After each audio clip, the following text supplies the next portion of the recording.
one place to learn the latest. There's only one place to hear the greatest. There's only one place for your information. It's the All Book Podcast. All Book Podcast. It's the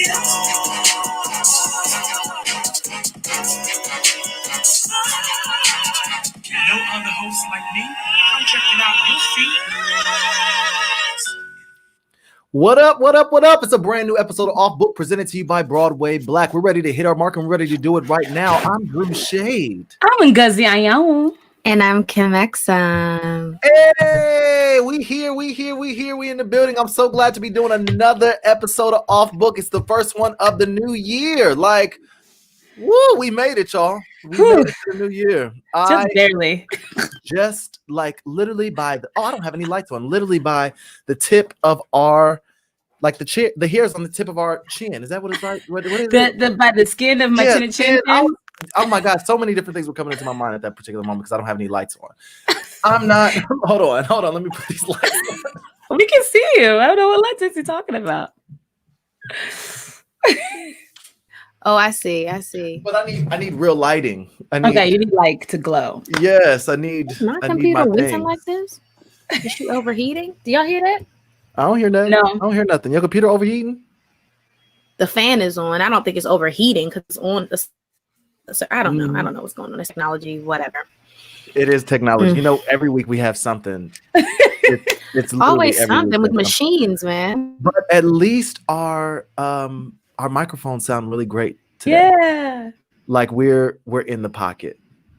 I mean, Mhm. if you're out there listening, tell us if we're in the pocket or not. Tell us if this We is are. like, you know, this is by the skin of our teeth, by the hairs on our chinny chin, all of those things. Yeah. Check your 5G, Kim. Make sure the 5G is on and popping. It's listen.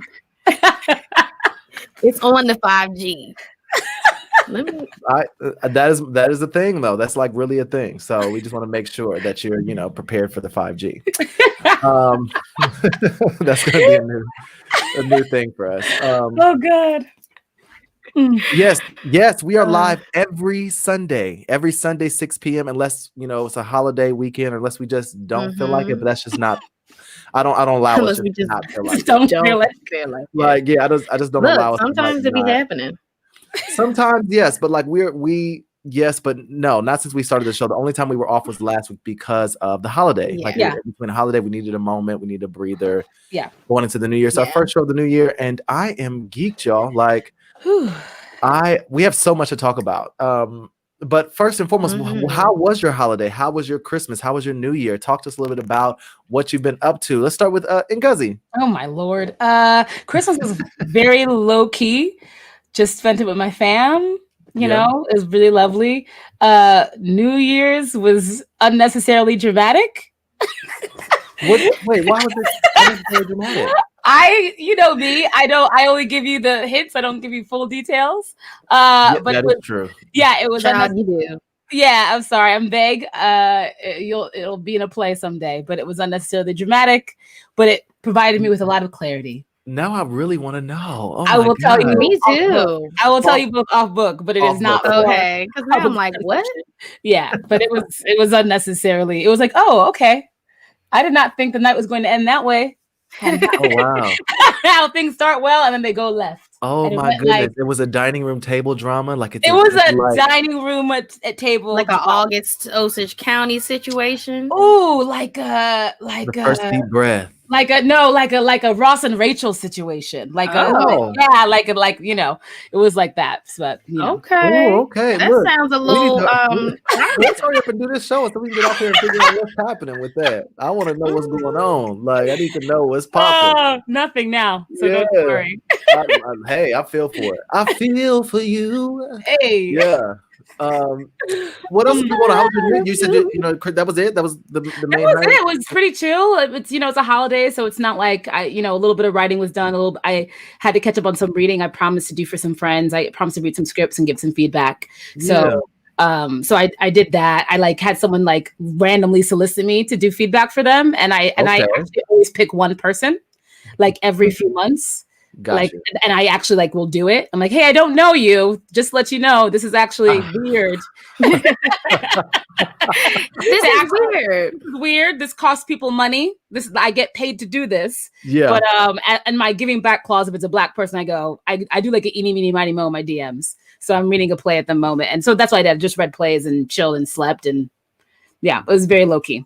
Interesting. That's Yeah. cool. I'm with that. Okay. Yeah. You giving the people what they want. Like people want your feedback. They love you and respect your advice. So all right. I mean, they think they want my feedback. They do. Oh God. Oh God. I can't. They think they want it. They'll see. Yes, they Because will. I give it. I think people actually you want should. affirmation more than actual feedback. That is true. I mean, but when you're submitting something for feedback, Mhm. you should. I always, if I want feedback, I want honest feedback. Yeah. If I want affirmations, then I'll say, "Can you please affirm me? Tell me some good things. Tell me how wonderful I am." Yeah. Or like I remember in college we had this thing where we did. I liked when you did this, and I liked when you did this. I was challenged by list of 20 things. Like it was just so you got the affirmation out of the way. But Okay. but it was performance. We're working on, like solo performance work. So this is people's like personal journey that they've written and they're performing. So it was kind of sensitive, but I do like for my own, theatrical or artistic practice. I'm always like, I liked when you did this and I liked when you did this. I was challenged by blah, blah, blah, blah, blah, blah, Right. blah, blah, blah. Yeah. So I try and give it constructively and kindly, but like I go in, So I'm like, if you're asking me for your stuff, I'm gonna, and I'll go, I have a question about, right? And so I think a lot of people also who are newer to writing or newer to whatever, I think it's a lot of, the thing of it is actually more affirmation. And I'm an African. So I'm like, why did this happen? And what does this mean? And what have you? And so especially when it's like a first play, it's going to be more questions than it's going to be, oh my God, this is so great. And oh my God, this is so amazing. Like, it's going to be more like, hey, I have a question about this. Cause there are structure issues and people are learning, they're literally learning how to write and they're giving me 100 and something plus pages of script. So I'm like, if I'm going to read this script and analyze it, I'm going to analyze it. So I remember I gave one to somebody and it was like, oh, well, I was looking more for something else. And it was like, well, this was free, so I don't know what to tell you. Yeah. Right. So it's free. So this, and it's also really dope that you do that because I'm going to write something and send it to you. Look, somebody said I usually ask, do you want feedback? And then they get it raw, kind, truthful, and raw. Like, you got to be kind. You got to. Oh yeah, it's never like, why'd you do this? But this is trash. Yeah, but some people really have a hard time, especially when you're writing. It's a very personal. It's a very personal thing that you've done. And so even the most respectful feedback, a lot of people have a hard time with it. It actually, people should learn how, learning how to take feedback is also another thing, even if it's kind, because someone has put their whole selves into it. And, so being able to take it is also its own skill that I think people need to learn. But I remember I wrote something when I was first starting out with Broadway Black and I was in a rush and I was in a hurry and I knew it wasn't the best, of my writing, but I needed some help to like edit and like get it to a place because I was just so busy trying to get things done. And so I had a friend look at it for me that, was really great at writing. She's a really prolific writer, actually. And she laughed at me. She laughed at me and said, this was so bad. Like, and it gave me, I've had a complex from it ever since. Like it literally, I will never ask her that hurts my anything feelings ever again. Yeah, it was like, I don't laugh. I mean, I understand. I mean, I don't know. I consider myself, I don't write plays, but I do consider myself to be a good writer. Like I used to write people's papers for them in college. And I remember I was dating this guy and he gave me his paper and I was like, are you for real? I was like, this is really bad. Like you have to start again because this is a research paper. Really? And there are so many holes in your research. I said, it got to the point where I didn't even know what you were supporting, but there's a deficit in writing. Like you think I thought that everyone knew how to write an essay properly, but it is not as common. It's not. It is It's not not. as a common skill as we think it is. But I completely disrespected him, and I had to apologize because I Why just would thought. you do that, Kim? I mean, I was in college. In college, I was a ruthless, militant bitch. Like Not I a militant bitch. I was not. I didn't have time for any empathy, feelings. I didn't have time for any of it. I was just like, this is going to make you better. That was my mentality, but that's where I came from. My learning environment was very like harsh, you know, so I had a really thick skin and I didn't realize that I was being mean. You know, there's a way to deliver something. But yeah, I dragged that guy just like your friend dragged you. I didn't laugh in his face, but I was like, there are some fundamental issues here. We need to get you in you need to go to the writing center at the college and have them help you, because I don't know if I have the skills to help you write better. Like I can tell you you know what I'm saying? There's a structure problem here. Anyway. Yeah. Oh my goodness. Oh. So yeah, I'm doing my work, my whatever work, and then Monday I'm sure it'll be back on my bullshit with auditions and deadlines and meetings and things like that. So I'm enjoying the chill period. Somebody said I'm going to need some advice on how not to be so ruthless. Oh, you just don't. You just don't do it. Like You just don't. You just think of how you want to receive the information. Yeah, you have to like think about if I were talking to myself, what would I want to hear and how much grace would I like to have in that? But I think some people, like I used to not give myself grace. Yep, exactly. I was would be really hard on the myself. way that I was I spoke to myself like how I spoke to everyone else. I held myself to a standard of whatever my standard was. Excellence and nothing less. That's what I was raised in. I was in a performing arts organization, and that was our motto: excellence and nothing less. And we would like be so serious about it. Like we would rehearse until like 2 and 3 o'clock in the morning. The concert that was the next day. We were literal children, like in middle school, high school, like and would look at people crazy if they were off pitch or didn't know their part, or like, it would be ruthless. Like, oh my gosh. And our director would call people out when we oh my gosh, chewed out. Director would call people out, pick a person from each section, and if you didn't know your part, you were not singing in the concert the next day, and everybody would be looking at you like you had done all this work. Like for weeks and weeks you had done all this work, and if you didn't know your part the night before and he called you out to be in like a trio, you were out of it. You were out of there. Like, yeah. I had a teacher who was like, he used to go like, you nigger children, you're untalented and unworthy, and you need to shut up and listen. This is your note. This is your note. Tanner's is the same note. Get out of my classroom now. That's how we were talked to. Literally. Wow. Nigger, you nigger children. Wow. Somebody said I wouldn't call it ruthless, I would call it being honest. But there's a difference between honesty, like and just being flat out mean. You can be honest with somebody without, hurting their feelings. Sometimes you can't get around that just because the truth is hurtful. Yeah. But there's a way that you can always say it, and I've learned that over the years too. Like I've been just flat out mean on this show. I've been just flat out mean. Like just flat out mean sometimes. And I think I told you about this. I had to send Ariana DeBose a private message after I watched them and just apologize for her. I've been very critical about her work, but she was beautiful in the film. And it brought me to tears, and I had to, just let me apologize to you because I've been very critical of your work, and I didn't have to be in that way. I could talk about, I could talk about a lot of things. Come on, growth over here, All right. Growth.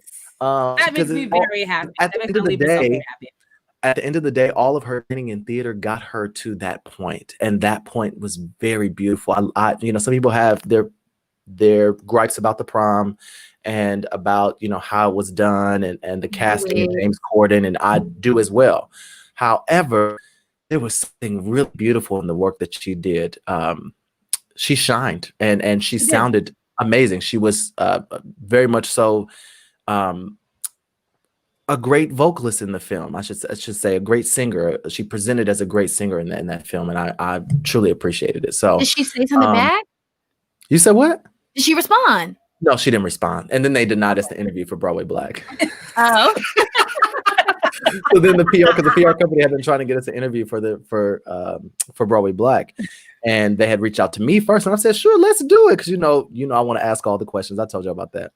I want to ask all the questions, and I have certain questions I would like to ask, but they caught wind to my game, and they said no.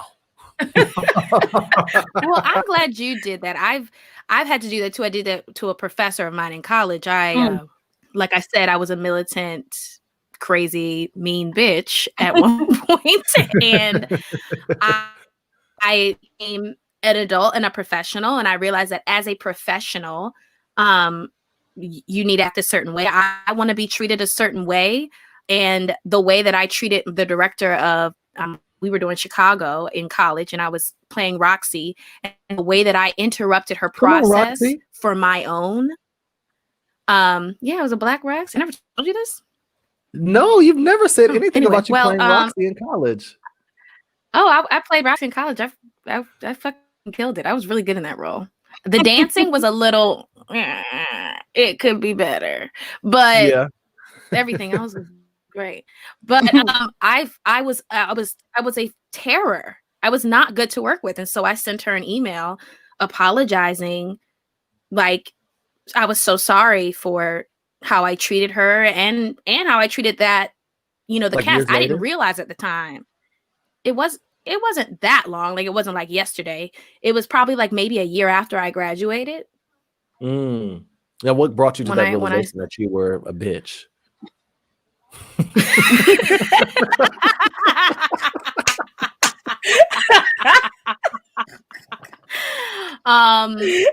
Listening.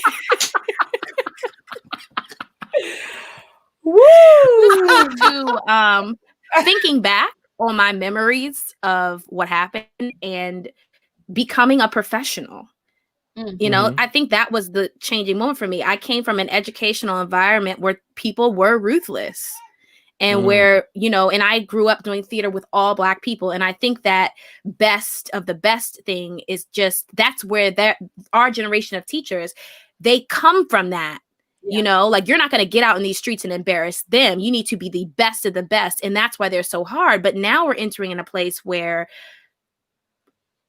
there are so many wonderful Black artists, and we are infiltrating these spaces, and it doesn't have to be that much pressure. Like, there's so many of us now. Not to say we don't have to be the best, but I think true equality is being able to be mediocre. So, please allow us to fail. Allow us to fail. Allow us to not be that great and still succeed. Hello? Like, grow. We see it every day. Special. Yeah. So when I became a professional, I don't know, something clicked. And I also think being in New York humbled me. I was a little fish, in a big pond, and I went to a no-name school. I didn't have any friends really here. I was really starting from the fucking bottom, and I was just like, and my college experience was full of all many things. There are reasons why I was a bitch. I mean, they stereotyped me. They told me I had an attitude before I ever had an attitude. Because I wasn't a smiler, and I wasn't emoting. I wasn't like, oh my God, I'm so happy to be in theater. Like, because that's not me. So they do have some responsibility in that. Yeah. But I took it and I was like, I'll show you attitude, bitch. Like true Kim Exum fashion. Yeah. Anyway. I love it. So when did you first realize you were a bitch?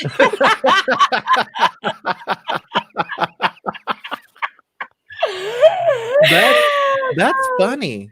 That's hilarious. Can we go and talk about what you did for the holidays now? Oh, well, I have a kid, so I put together a kitchen. Apparently, so many parents put together kitchens for what Christmas. Do you mean put together a kitchen? Like the little play kitchen. It's like okay. The play kitchens. So I did that, and as his dad came over, so we did the whole Christmas thing, and then she woke up in the morning. So before you do that, just this is a comment on what you just talked about. So Crystal Oh. Lloyd said, I had a teacher tell me that not smiling in her class made her feel like a bad teacher, and I was asked to fake it from then on. What? Bitch, yo, bad teacher feelings don't got shit to do Feel with like me. a bad. I feel like I would have been like, So now I'm You are responsible a for your bad feelings. teacher. Now I'm responsible for how you feel Yeah. about. You need I to would write be like, that I'm person not- a letter, Crystal Lloyd, and say you were a bad teacher. That's Oh you my you were a bad teacher. That is so. I mean, I remember I had a meeting with one of my professors, and I was sitting Wow. with my legs crossed, and I was listening to her like this. And I think my legs crossed, my arms were closed. I mean, my arms were crossed. And I remember she said, and this is the same teacher I apologize to, by the way, but she was sitting there talking to me, and I was just like trying to really understand. And then she was like right now, how you're sitting, like you're just so closed. And I said, how I'm sitting is closed? Like I'm listening to you. Like this is how I listen. This is like- how I engage. This is how I engage. I sit with my legs crossed. I even like take shits with my legs crossed. Like I'm a lady, okay? I sit with my motherfucking legs crossed.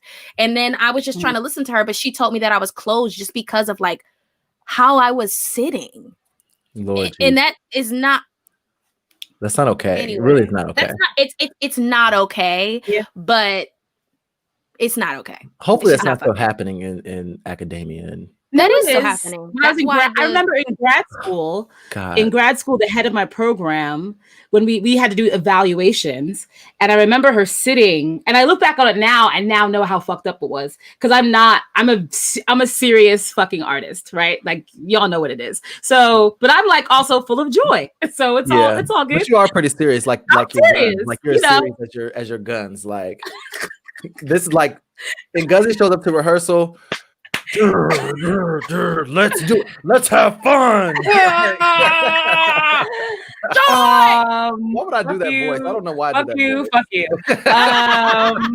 How dare you? How absolute dare you?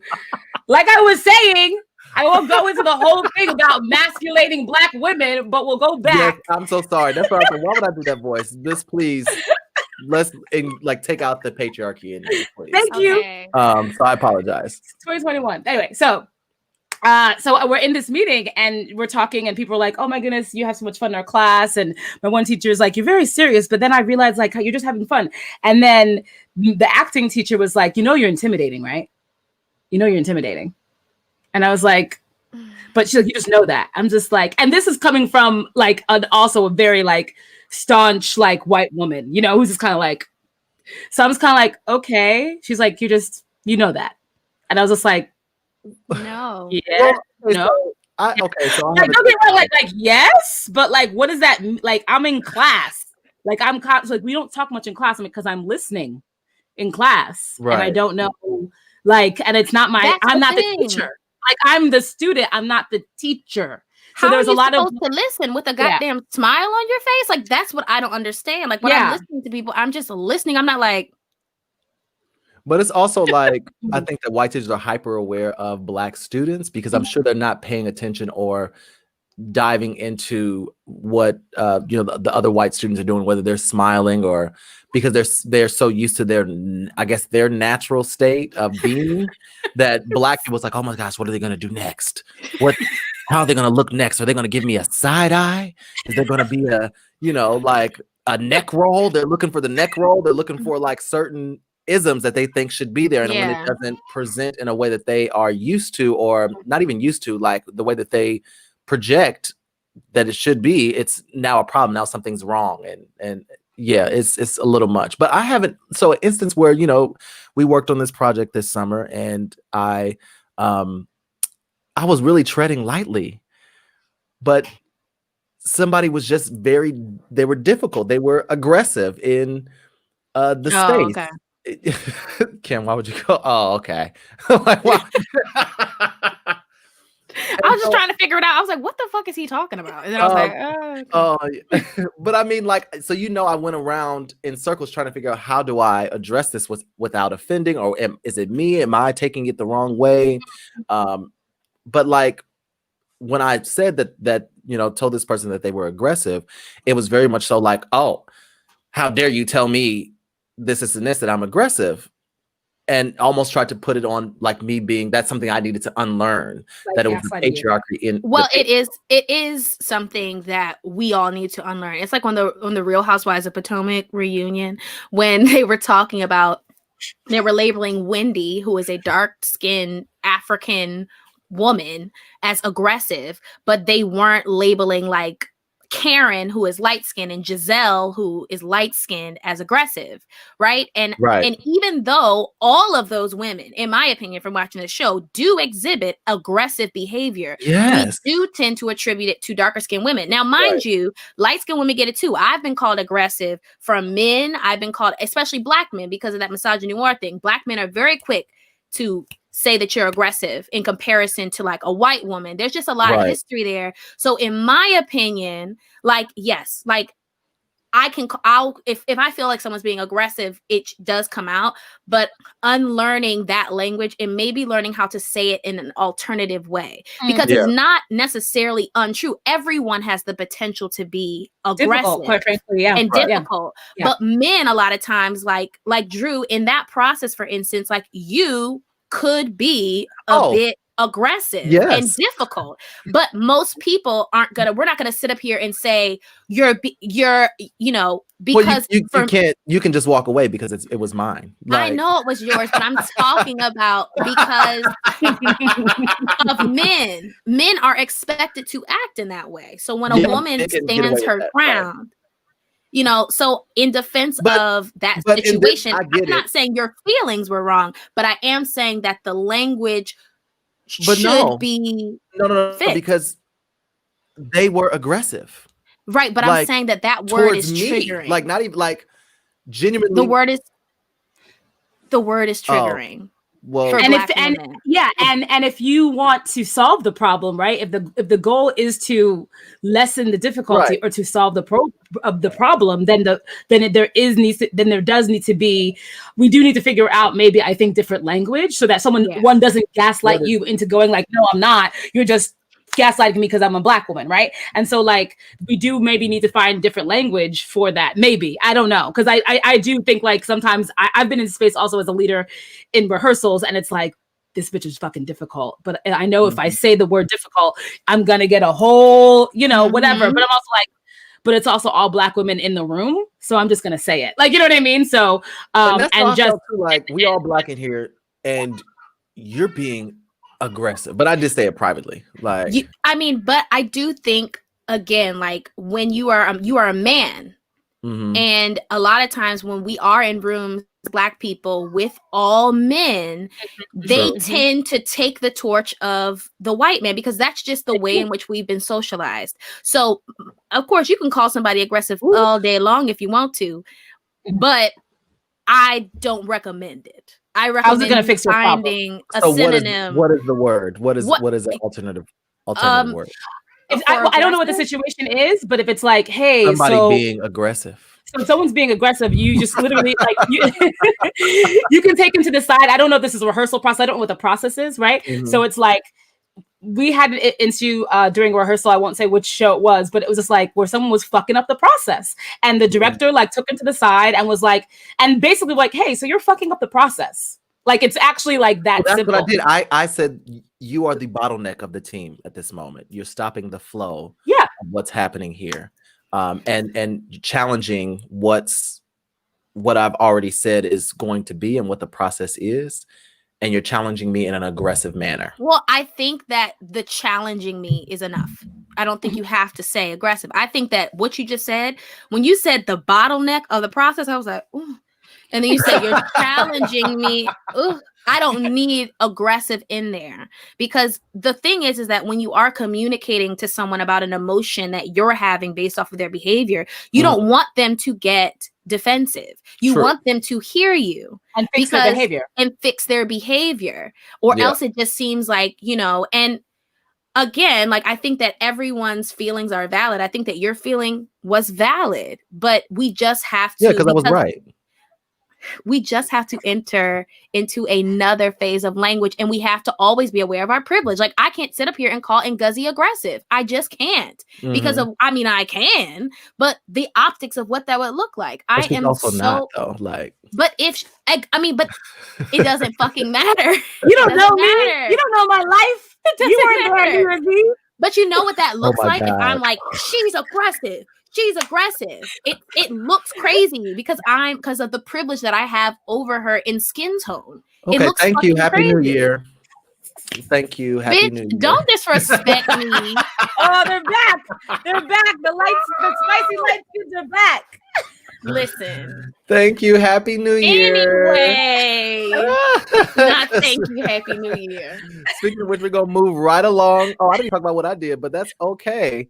We're gonna move right along to the hot topics. I'm sure I'll dive into what I did for the holiday season in here somewhere. Okay. But we're gonna move right along to the hot topics. Okay, Kim. here's the song. I'm supposed to send Here- you an audio here's the clip, but song. I forgot. Okay. Here's the song. Dun, dun, dun, dun. Can you hear me? Can you hear me? Testing. Testing. Okay. We love to talk about so much shit, so now it's time for hot topics. Yeah. Happy New Year. Thank you. Happy New Year. If you don't know why we keep saying thank you, Happy New Year, there was an audition for Clubhouse for Clubhouse.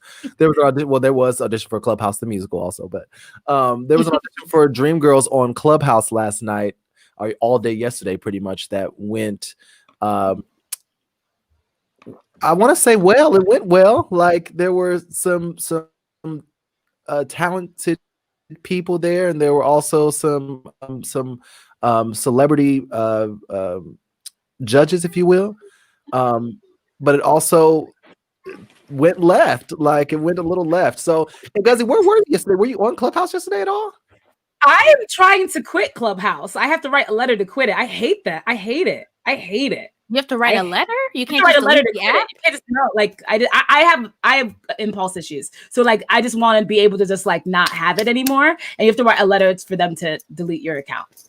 Oh. I hate it. I hate it. I just there's some parts that I really like, and then there's some parts I'm like, oh my God, 2 hours of my life have gone by listening to this stuff. So I don't know. I'm of two minds about it. It's like another way for me to connect in some ways internationally, and then it's another way for like so much time to be wasted. But I did listen to the Dreamgirls thing for like 10 seconds. And I was just like, this is killing dreams. I'm going to bed. Oh, Ooh, yes, girl. it That's was- exactly what happened. it was Killing dreams. I'm going That's to why it bed was a for mess. a project that I was also not I was confused as to what Dreamgirls where. So right. On Clubhouse is where this it got very On serious. Clubhouse. It got very like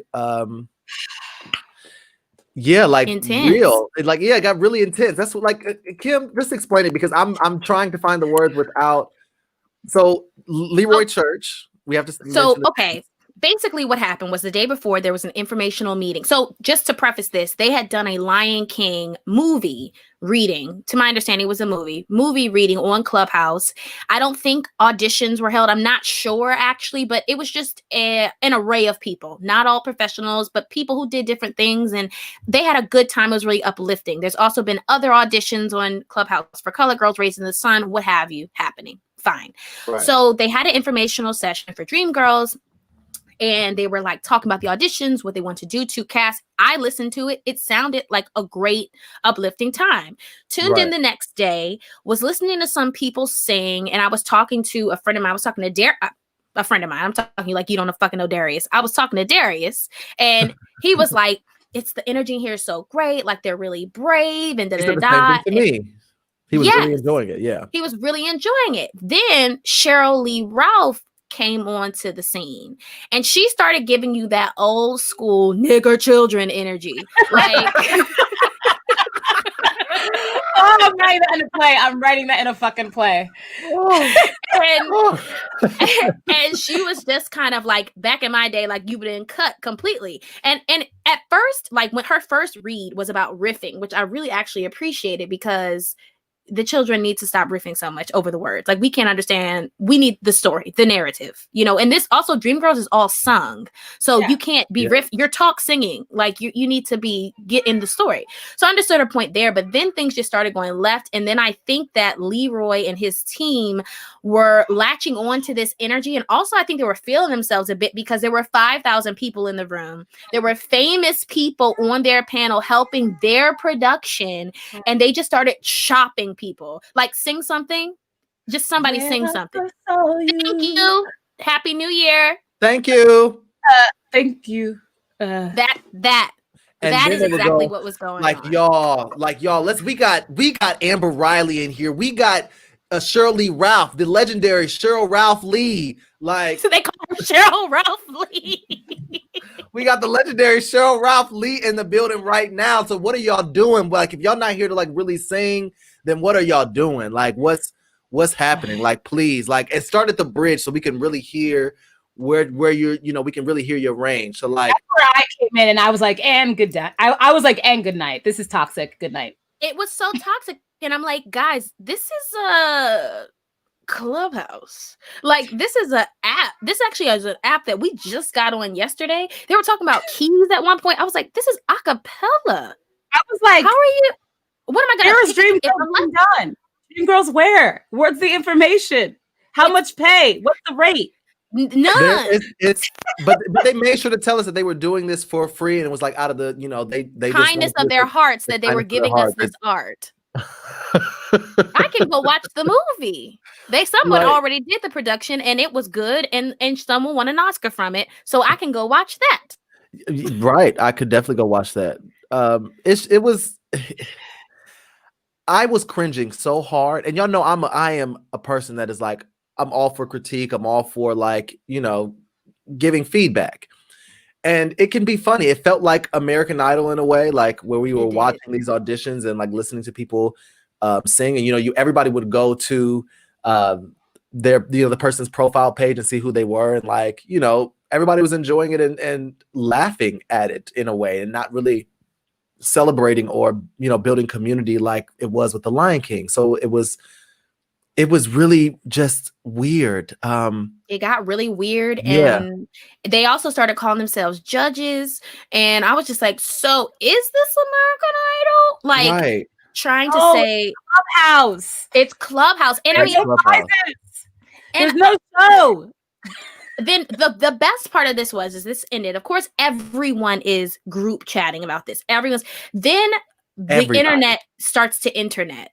And they create these parody rooms of like God. New Jack City, the musical. Before that happened, there were memes all over Twitter about the judges cutting people off, and like specifically Leroy Church, like people were naming him by name and saying, you know, you think you're about to sing, and he's like, oh, I think the fuck not. You're not about to sing more than 2 seconds. Like there were so many memes, and also about, you know, Miss Ralph too, which was like, I was just cringing because like she is legendary. She has earned her place in theater culture as well as, you know, mainstream culture and film and television. She's Moesha's mama. So like I understood where she was coming from. I understood, you know, what era she comes from too.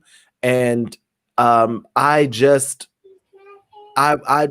think she rode it on, like rode the wave with it, because she ended up posting at the end of it a portion of her, you know, lip syncing to Wonderful from the show. Wonderful, what can I say but wonderful? So she was lip syncing that in a video she ended up posting, and she used the hashtag DreamGirlsCH, like pretty much like this is how it's done. But I think that some people might have misconstrued her, or maybe it was just all in fun too, misconstrued or just all in fun her energy. Misconstrued. I don't think we misconstrued it. I think that this is what now the energy she was bringing, like it's that old school energy, and I think that that's masterclass energy. I think that is like, if I want you, Shirley Ralph, to coach me on my song, and then that's what, you know, I'm paying you, or I'm in the room with you to learn and for you to make me better. But this is an audition, and it's an open call at that. And like, we don't want to discourage people, but also that wasn't her responsibility. I guess that's why my qualm is really with the creatives, because that's why. So we were in another room yesterday, and the question was raised, like, who is being edified in this process? And I think when a creative, Darrell said that, and it's when you are in a creative team, you have to have a clear direction of what you're trying to do. So if the objective is community, if the objective is, oh, we want the person who sings in their shower to come up here and audition in front of Shirley Ralph and feel empowered, then you have to say, hey, Miss Ralph, we hear what you are saying 100%, but we just want to create more of a warm, comfortable environment. These people are not trying to make it to the big time. We're just doing this for whatever reason. But I don't think they were clear on the reasons they were doing it. And that is why she was able to really come in and take over their process. But I think that they were not doing it for community from jump. But I also like, well, yes and no. And yes.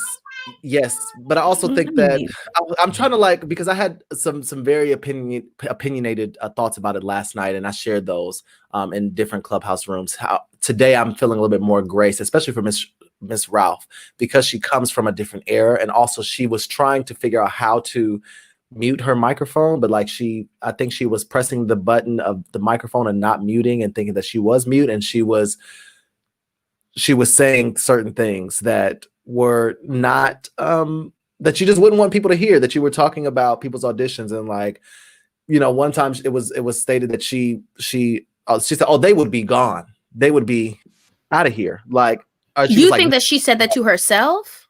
I think she might have been saying that to herself. Yeah, like I think that she might have been not muting. I don't know. I'm gonna need her to confirm that, because I just thought that she was just giving, like I said, the nigger children energy. Like, no, somebody said, were they joking? Yeah, somebody else said, speak on it, Kim, preach. And yes, but like I want to give her the grace that she just didn't know the technology, and that she, you know, was she wasn't able to like put the I love her, because we know we was all in the privacy of our own group chats saying, oh, this ain't it, or oh, what is happening here, or of course, but we also are not moderators to the event. No, I'm not producing Dreamgirls, but my thing is like, you know, like, somebody said they're having Dreamgirls callbacks right now, and I thought that the callbacks were supposed to be in a closed room. That's what he said last night, because he came into the room that we were in, and I was like, so do you know that you was being shady? And then there are 2,000 people here, and so there is, you know, yeah, there are 2,000 people here. So I think that's what they want, the attention. I believe that's what it feels like. It feels like it's attention sinking instead of actually community building, because the space and the energy, because when you want to build community, you provide a safe space for people. And they were cutting people off left and right. They weren't providing equal time. It was very much so chop energy. Like it was chop energy. Yeah, it was. But let's listen right now to see what's happening. Thank you, Ray. You better say what's on your mind. Okay. Thank you. Letitia. Hi. Oh, I'm screaming out, and my dreams will be heard. They will not be pushed aside or worse into your own, all 'cause you won't listen.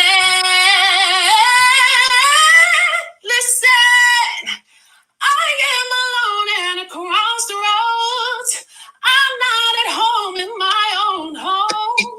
Letitia, thank you. Thank you. Yeah, so that's one of the people. She didn't. This is actually callback, so I guess this should be the better cream of the crop of the people. So she didn't sound bad at all. You know, it's Clubhouse too, and it's like audio. You can feel intention, you can feel voice and vocal and all that. But yeah, it's a lot. Yeah, I don't know. I feel indifferent about it because I indifferent. Yes, because I feel like it should have been a closed room from the jump. Like I feel like it should have been invited. You know who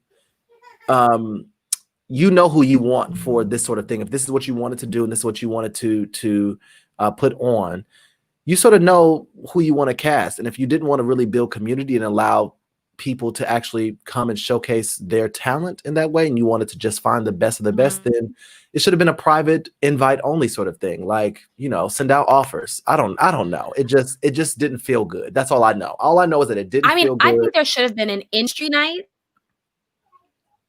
Yeah. Sorry. Go ahead. What? No, you go ahead. I said, I think there should have been like an industry night where the professional people, the professional singers or Broadway or whatever you do, a night for the people with the credentials, and then a night for the people who sing in the shower, if they want to make 2 casts, because that's what they said in the informational meeting. So in my thing, it's like, okay, if you have an industry night, then you're showing kind of respect to your peers, because he is our peer. He is not a director, at least, I mean, he is now, but like, he's not a director outside of this, to my understanding. So I'd have appreciated like a room where I can go and I can sit and I can hear Nick Alexander sing, and I can hear, Marisha sing or whatever. And then maybe another room for people, if you were trying to build that community where people could feel more comfortable. So you could sit and listen to the imperfect voice, or the person who's just like, oh my God, I just stumbled upon this and I just always wanted to sing a Dreamgirls song, so that they could maybe have separated the energy. I don't know. But yeah, because I know that I have said and done things that I'm trying to give as much grace as possible. But you're not behind a table, Drew. I mean, I have been behind the table before, but I'm not trying to do it openly on Clubhouse. Well, I have. Okay, so I take that back. I did a Raisin in the Sun auditions with my friend Etienne to do. That was the very first thing he called me. That is Shirley Ralph's son. So we did a Raisin in the Sun auditions when like Clubhouse first sort of started, and this was maybe about a month or so ago. And nobody else was doing readings of anything of that sort. And so but we allowed people, we gave the sides, people had to email to audition. We gave the sides. We also gave them a PTR, which means that they have to pull to refresh a picture of the character they want to be, so we know what character is coming to the stage, so we can prepare for that person. And we also gave them the monologue that we wanted to hear. And so they had the chance to do the full thing. We didn't stop people in the middle, unless we wanted them to start again, like, hold on, let's give you a note and let's get you to start again with that note in mind. And it was mostly because it was good. Like, it was because we were wanting to hear a little bit of it. Could you take direction? Can you take a note? And it was more so our friend Bria, who has credits, who is an actress. She's on a Good Doctor on ABC, but also she just had some, especially speaking to Black women. It was a table full of Black men and Bria, who's a Black woman. So we felt more comfortable with her giving notes to all of these different Black women, because it just didn't feel good for us to be doing that.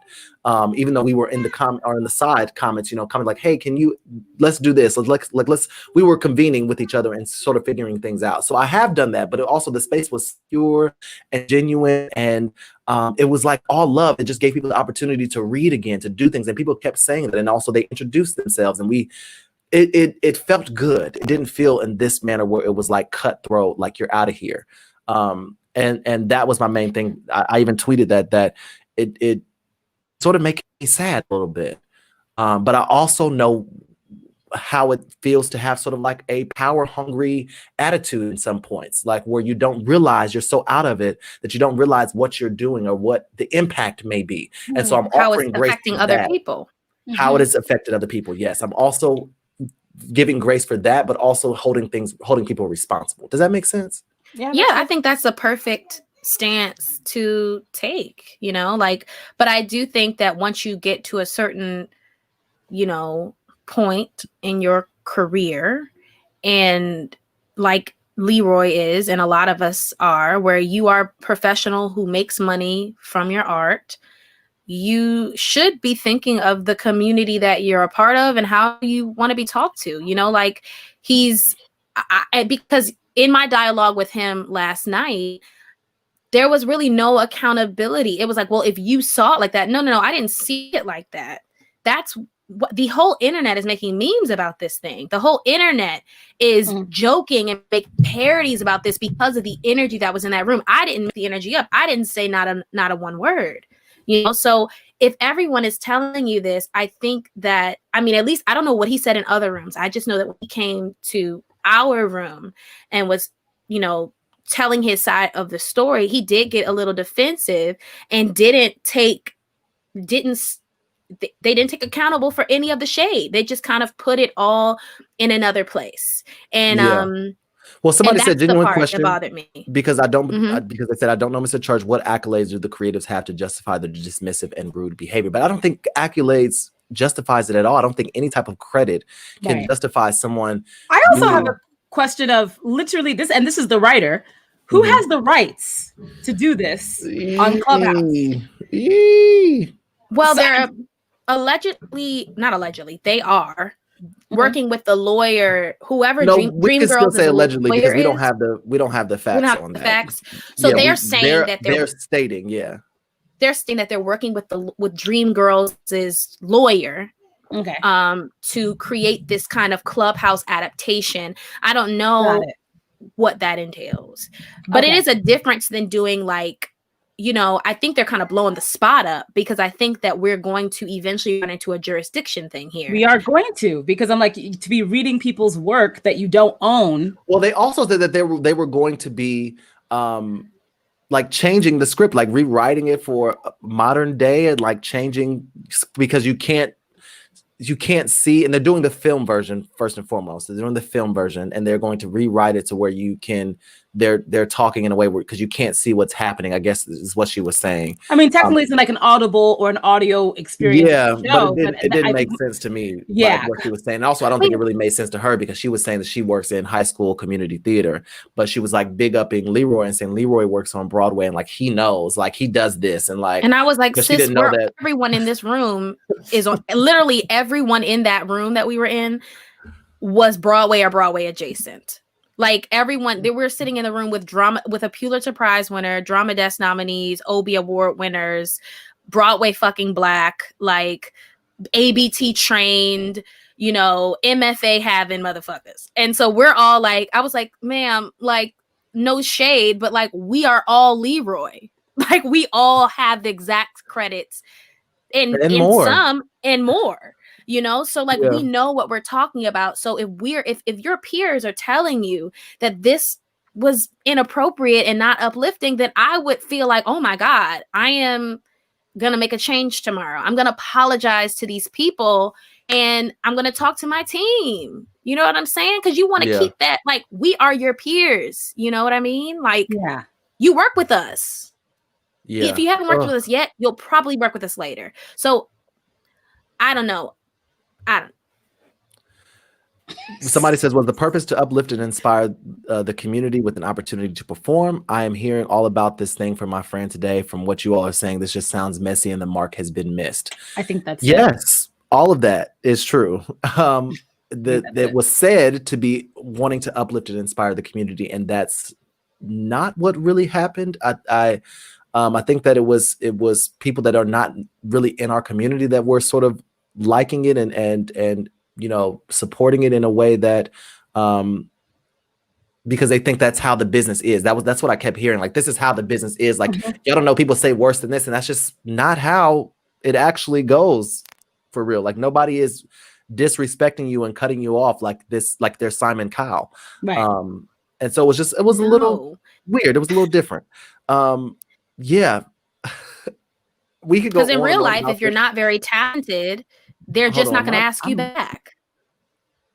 Yeah. You get your 16 Like bars. that's what happens in real life. You And get then your 16 that's bars, it. they say thank you, and they put you in the never ask you back pile. Or Right. some casting is like, maybe they grew, and then they might see you again. But like, Yeah. at least the casting directors that I've been in a room with, no one has ever disrespected me in a professional room ever. Right. I've never been made to feel, you know, I've gotten notes. I remember one of my first calls here, it was with Tara Rubin's office, and I think it was Mary Sugarman. She was just like, you're not prepared. I was brand new. She was like, you need to come in here. And she said, I'm going to call you back. But when you come in here next time, you need to be prepared. And I said, That's Grace. okay. That's Grace. Because I didn't really know what preparation was at that point. I was Sure. so green, you know. But yeah, like, you know, no one's going to drag you. Why would casting drag you? It's a collaboration. They want to cast the part. Right. And maybe they might need you in another way later. So In some why other would way. why would they disrespect you? Right. And we're also human beings. So, I mean, but you know, whatever. And these are different times than where like Shirley Ralph was Right. coming up in. It's just different. Things are getting better, and we don't have Yeah. to carry that energy. sort of cutthroat, like, thank you, cutting people off. I literally, I'm telling you, I heard 2.5 minutes and I was like, I'm part of the problem if I sit and listen to this more. I'm gone. You know, I am glad that you said that though, because I'm like, I'm done. so many of us, we all stayed and listened. And at first it was just like, oh my God, this drama, you know? But you're right. You know, we're all kind of complicit if we just sit there and kind of, I mean, I think we were sitting there to see where it would go. Yeah. And I'm glad that a lot of us were able to talk to him. He had multiple, Sure. I mean, we were on that thing till 3:00 in the goddamn morning. I don't know how he scheduled his callbacks because we was on Clubhouse to the crack of dawn. But anyway, long story short, yeah, a change needs to happen or whatever. Oh, I'm like, where is he? Let's move on. We gonna move on? Can you hear me? Can you hear me? Yeah. Okay. Yeah. So I couldn't like hear anything y'all were saying. My sound, so I had to switch my headphones to my AirPods because I don't know Okay. what was happening. Okay. But thank you. Happy New Year, y'all. We ready. Good. Amen. Great. I'll Happy go back New and listen to it later. But we have a wonderful guest today. I'm really excited about it. You know, we're in the season of voting for what do we call it? Primaries? It's primaries, right? Like, what do you call it? Georgia runoffs. Primaries. Runoffs. Okay. Runoffs. Yeah. I can't. Oh, yo, Georgia. listen. I was just like, what? Yeah. Yeah, like I can't because my sound just went crazy and I started to freak out. I can't even think straight right now. So give me a moment. And while we're doing that, we're gonna watch a beautiful video, a beautiful cover video. Actually, I will play it and we'll talk about it afterwards. How about that? That sound good? Okay. Yes. I gotta pee.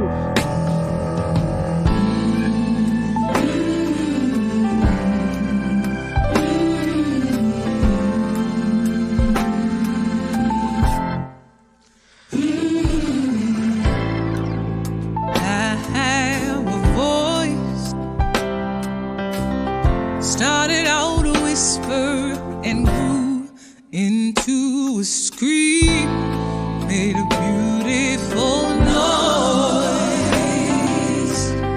Shoulder to shoulder, marching in the streets. Now when you're all alone, it's a quiet breeze. But when you band together, it's a choir of thunder and rain. Now we have a choice. But I have a voice. It is loud. It is clear. It is stronger than your fear. It's believing that you belong. My voice is for calling out the wrong. From the silence of my sisters to the violence of my brothers, we can reach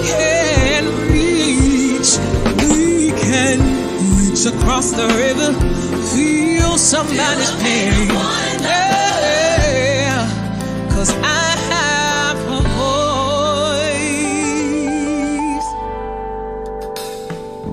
I'm not living to die, not living to die. Don't stand in a wasteland. Look me in the eyes, I'm living alive, and alive. Stand up next to me, stand up next to me. You're my brother, the other, we're hands to each other. Go on and rejoice, 'cause you have a voice.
we need. No one is saying what we need to hear. I will not let the silence win. When I see all the pain our people are in, there's no other choice. 'Cause I have a voice. I have a voice. There's no other choice. No other choice. I have a voice. Go on and rejoice. 'Cause you have a voice.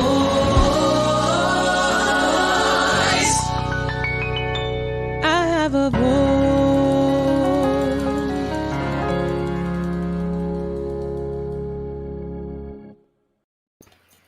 Yes, Yay, bless the my Lord God. So God, hallelujah. Yes. Kamalabasha. that was an amazing song by originally written by Alicia Keys and Brandy Carlisle, but Crystal Monet Hall put her own arrangement to it, and it's called A Beautiful Noise. She brought in so many beautiful, talented Black women to be a part of this project, and I'm blown away. Some of the people that we saw in the video: Allison Kale Daniel, D. David Rashard Francis, Angela Grovey, Celeste Henderson, Amber Iman, Anastasia McCleskey, Christina Nicole Miller, Rashidra Scott, Tasha Michelle Smith, Anastasia Talley, and Rebecca Covington Weber, with music by the incomparable Michael O. Mitchell and Joe Begal. And Angela Grovey directed this video. Yeah, so a lot of people came together to make this project, make what we just saw and what we enjoyed something special and something beautiful. So I want to talk to someone about this project, and the main star of the project, Crystal Monet Hall, is here for us. And so, Crystal, hello. What's Welcome. up, family? Hello. Hello. People, how y'all doing? Thank You you. look really great. Like, what is your lighting situation? Thank you, sis. You know, I pulled out the ring light for y'all. Okay. You know Yes. what I'm saying? Just had to You get the look proper good. situation. Thank you so much. Thank you so much. You did that. Like beautiful. y'all did that. Like all of Mhm. y'all came together and really just sang our hearts happy. Where did this come from? How did this come about? Talk to us about the process and what happened with this particular project. So, yeah, I was asked to write the arrangement for an event that ended up being restructured. So then, it was like the song's not happening. And I was like, oh, but I think it is, because I already wrote it and I'm excited and I've already asked my sisters to do it. And it was meant to be in praise and support of Stacey Abrams and the other sisters down in Georgia doing the good work, on the front lines, handling business. And after they got all those people registered and flipped Georgia for the first time since Bill Clinton, I was gagged, and I wanted to get involved, and be of help in any sort of way. So once we got it written, it really just sort of progressed into this labor of love. I called a bunch of my sisters together and a couple of my brothers to get the music together, and a beautiful team just sort of came forward to make a beautiful noise, at no cost, like for the cause, for the culture.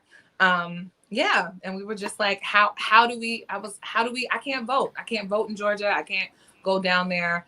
How can I be a part of this? How can I support my brothers and sisters down there on the front line doing the good work? So Yes. we ended up coming together and putting it out, and it's been received really well.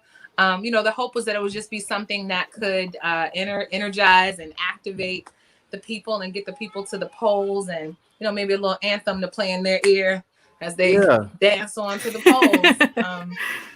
So And if you're in Georgia, the 5th is the day to vote. So on Tuesday, January 5th is the day to vote. We want to get you out there. Make sure you please. We got to get Mitch McConnell out of here. We got to get him out of here. Out. Yes. Please, And please, thank please. you. Yes. And thank you to all of the voters who made a plan and who voted early. Like Georgia, we rock with you. We appreciate everything you've done for it. Keeps coming down to Georgia, right? It's like you got It does. in November. It keeps coming down to you. So we're appreciative. We're sending you all our energy. Now, talk to me about your history with the community, because you weren't just able to call on these women just because, like, oh, let me just, these people, I've seen them before. Like, these are your girls, these are your friends. Talk to us a little bit about your connection with the community and how you've been, uplifting, because you've been doing this for a while. I remember, 2016, Broadway for Black Lives Matter. You opened the show and slayed. So, like, talk a little bit about your connection to the community. Broadway for Black Lives Matter. That was your girl Amber Iman, who is my boo thing.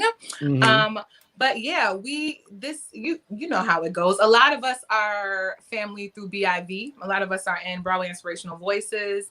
A lot of us just got to know each other, you know, up and down the pike. I moved to New York years ago to be in Rent, and you know, and all sorts of unbreakable family bonds were made then.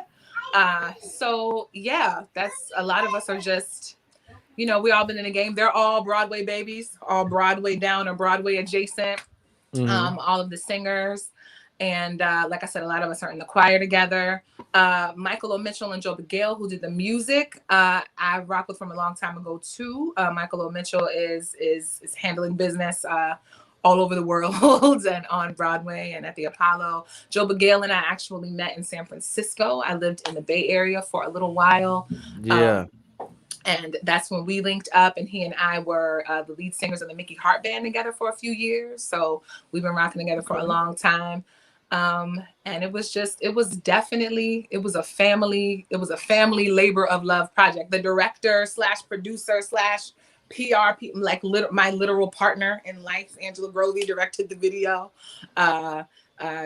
Christian Dante White, Marcus Paul James came on board to help amplify the video and get it out and get it all done. So it was like an all hands on deck family moment. And I'm just so grateful because I was like, I got to sing something for the people. I never thought for a minute that it would be so widely viewed and so well received. So yeah, definitely. Well, I mean, it is because y'all sound good. Beautiful. Like Beautiful. it is beautiful. Like when I heard, I said, "Oh, yeah, let's do this. What can we do? Like, let's make it happen," because it's really beautiful. Where can we hear more of your music, and what can we expect next from you? What else can we expect coming from you? So it's gonna be, this to me feels like a beginning of things, and it's also been a sort of like smattering of the current state of affairs for the industry. It's like this is maybe what my third IG live, not IG live, but like third like live moment talking to. Well, we are live on IG, so we're live on IG. Yes, we are live on IG a little bit earlier with Georgia State Representative Park Cannon, young Black woman handling business down there in Atlanta, down in Georgia, and then I did a live a week ago to release, and it's like, welcome to the new world of music and how we get these things out. So I'm dusting off my old foginess and getting into these interwebs.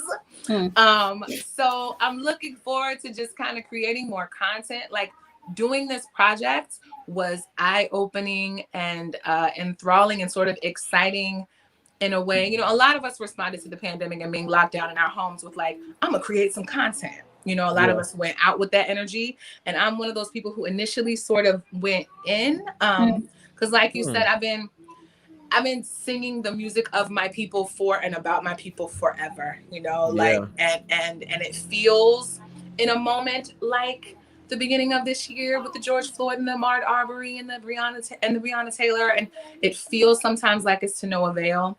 And then Georgia did that thing in November and it sort of broke my heart open again.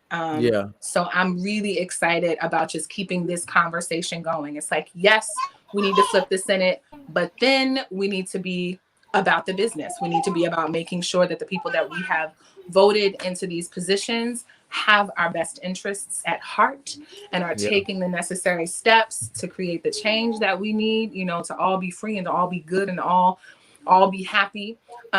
So I'm looking forward to putting out more music that's about that. And I'm also looking forward to sort of speaking to our need and right to kind of take up all of this space, right? Like this is mine. This is ours. You know what I'm saying? It's like this is yours. I'm looking to empower the folks. And I believe that love is a revolutionary act.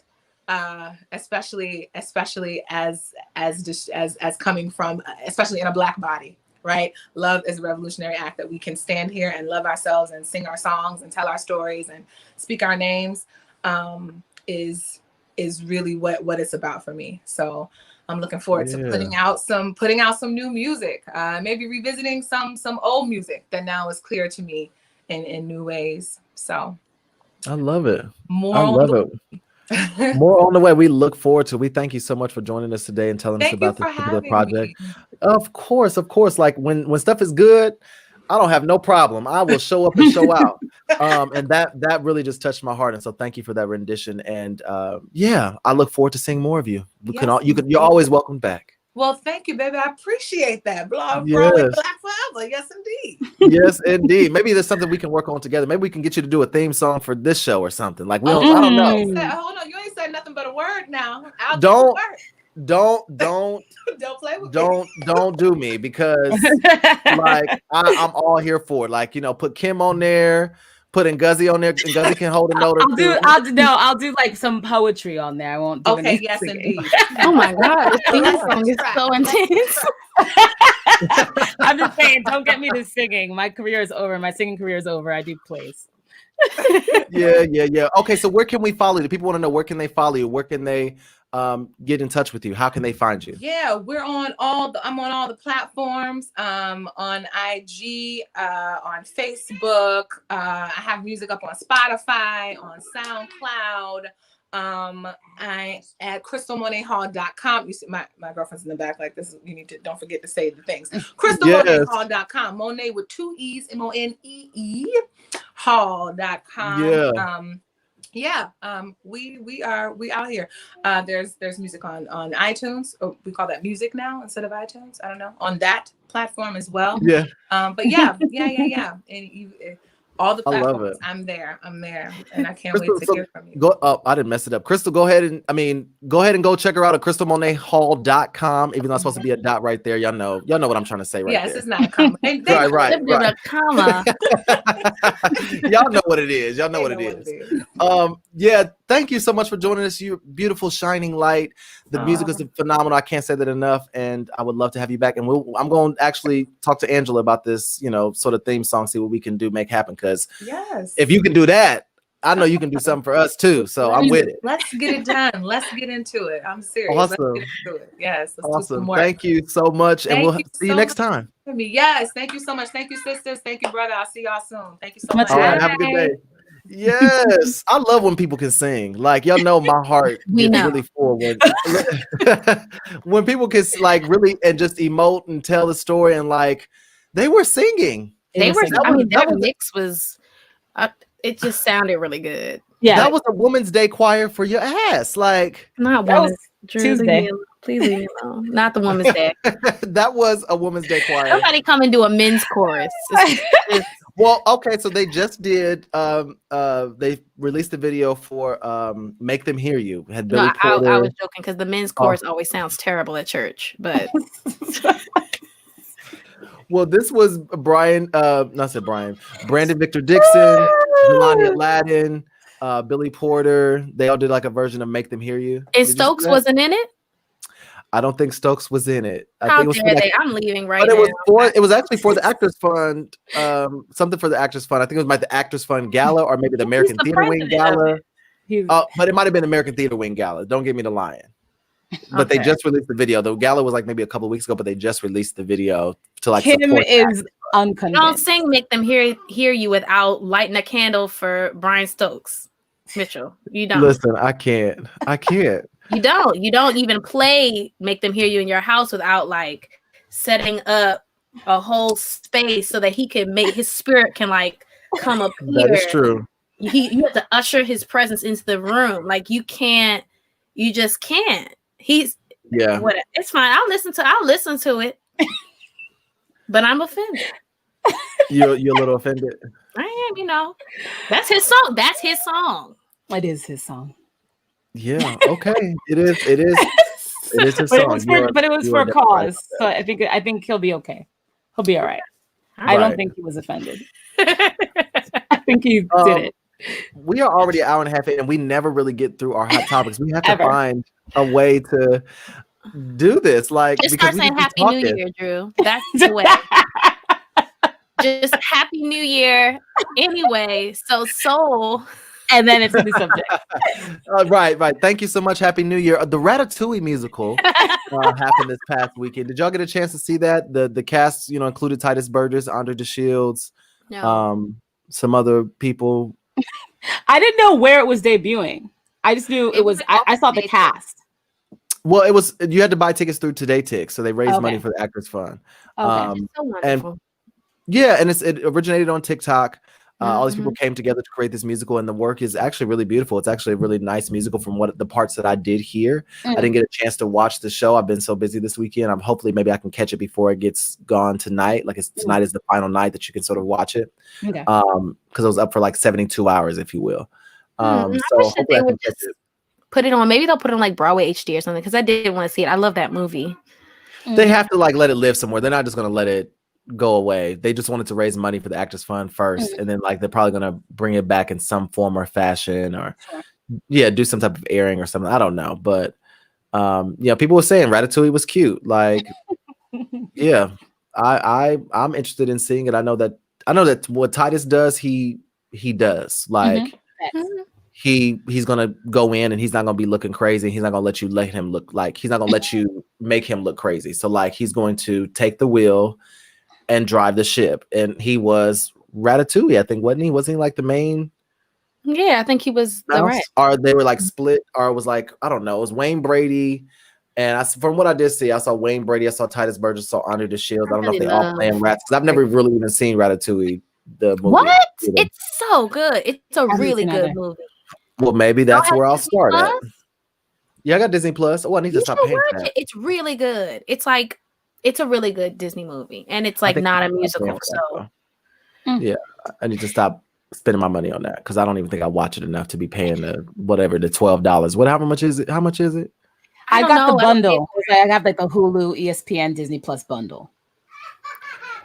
Somebody said although Wayne Brady was the only one with rat makeup, who did that? I love Wayne Brady. I love Wayne Brady. I do too. Yes, I do too. And like he's just a ball of fucking talent. He's great. Like he is the epitome of playing the game. Like he has written his what do you call it? What I want to say and be respectful. I don't know. He has written. Like, where are we going? Well, I'm just saying he has written the code switching wave into success. Oh, deep. Oh, deep. What? How is that deep? Oh, okay. I never got that from him. I thought this is like who he is. He like, is. I don't think he's like. Is he like some? I Is he think like he a nigga. Are you sure? I think like, so. Hey, yo, what's up, my nigga? Is he like actually secretly like I thought MC that he Hammer was just from like, Oakland? I'm like Tiggs. I think that I Wayne thought that Brady he was is like not. the Tay Diggs type. I don't think so. But Tay Diggs also is, the best man. Also, still like, But Tay Diggs is would. bougie. He's bougie. He grew up bougie. Yeah, Tay Diggs, like in real life. Yeah, he's not gonna give you like. He's not giving you like. Yeah, but I think he's like, not giving you the. I don't know. look. Ever since Wayne Brady did that, the Dave Chappelle show. Yeah. I just feel like there is some. But then that's the joke, right? I think the joke is like this is actually who he is. But don't get it twisted. I'm still a black man, but I don't think that's who he is. But but I think that because he plays that so well, like I think that when he gets home, that's what I'm saying. He be acting his way to white success, like that's what I'm saying. I think he's just Wayne very. Brady. I think like I don't think. Brady. I don't. And I also think he's highly underrated. He's highly underrated. Underutilized. I want to see him do more improv stuff. Like I really want to see him do. I loved Whose Line It Is It. Yeah, Whose Line Is It Anyway was like my shit. Like he was the reason why I loved that show, why I watched that. So yeah. You said it's still on. I thought so. I was watching the other day to see. I thought it was still on. Is it still on? Somebody Googles. Like the actual show, but like not. reruns. Oh, that's a good question. Because Aisha Tyler, I think that's her name. She's the host now, not Drew Carey. Yeah, I don't know. Maybe I was like a watching different a rerun. iteration of it. But they've had different iterations of it. Yeah, but I don't know if it's alone. Okay. Anybody black on there? Wayne Brady. I don't watch the show. And there's another black guy. I don't know his name, but Wayne Brady and another black guy. And then it's like the tall guy who's really funny, who's been on there, and the guy. I don't know these people's names. I should because they're so good. Yeah, it's like 2 white guys, 2 black guys, but they interchange cast members as well. Yeah, like so it's still on. yeah, but I think it's still on. But Anyway, yeah, I don't think Well, he'd be that's code switching, but that's just me. I don't know. I just feel like, there's something there that we're not really seeing all the way. I think that it's a code switch a little bit. I think it's a little amplified because like even when I do this show, even though I'm not like code switching, I do amplify more so than who I am in a way. Sorry, but it's because you're code switching. no, You're I'm not code switching. I said I'm semi-code switching not. I think I semi code switch just a little bit, just because of presenting how I've been ingrained to present, how I've been ingrained to, Oh, you mean like you are presenting though? I don't think that's a code switch. You're just in a way it is because it's not naturally who I am. Like I'm amplifying my presentation at this moment because I don't talk like this. I don't necessarily like, you know what I mean? Like when we talk on the phone, do I talk like this? I mean, you talk a little like lower, but you're still like, you sound like yourself. Like, do I talk like this? Yes, do you talk to exactly discern how you're talking. Thank you. You talk exactly how you're talking on the show. You talk exactly how you're talking right now. You don't give no other. Yeah, you don't give no. But I like somebody said Drew is not code switching. I'm not really code switching, but I'm putting on. Like when I get on the show, I put on. But it's a show. Yeah, but that's what I'm saying. Like it's not who I am. And you're also a bit introverted, so it kind of makes sense that you have to put on because this is not your natural element. Like you are not like, hi guys, I'm Drew Shade in your house. You're just like But I guess that's what I'm saying. I guess for lack of the verbiage to really express what I'm trying to say, I think that Wayne Brady puts on. You know what I mean? Like I think that he's more reserved and more laid back in his day to day. Like, but when he's on, like he is on. Like when you watch Let's Make a Deal, he is on. Like when you watch him in any show, he's on. You know what I mean? Does that make sense? It does make sense. I think that's a different thing than what I think. Personality or whatever is a different thing than code switching. Because I think what you're sort of implying in code switching is that there's actually completely different sort of persona that we're not seeing. And I don't think it's that. Okay. I do because he has talked about like depression and things like that. So I do think that there is probably a personality difference. But I think when I hear code switching, I'm like thinking like he's like, yeah, my nigga, and he's like, whatever for the people, like how, like that's sort of what I think of when I'm thinking of like when you imply that he's written because of his code switching, that like actually it's a whole different nigga that other people get, which might be the truth. But that's why I was kind of like, what do you mean by that? Do you know something I don't know? Or whatever, because it kind of implies that like there's actually a different way that he presents himself entirely. Right. And somebody on Instagram said you are in show mode. Code switching would be an adjustment and total change in dialogue. So maybe it's just my lack of being able to find the proper verbiage for what it is I'm trying to express. So my bad. Happy New Year. I'm gonna switch. Are you?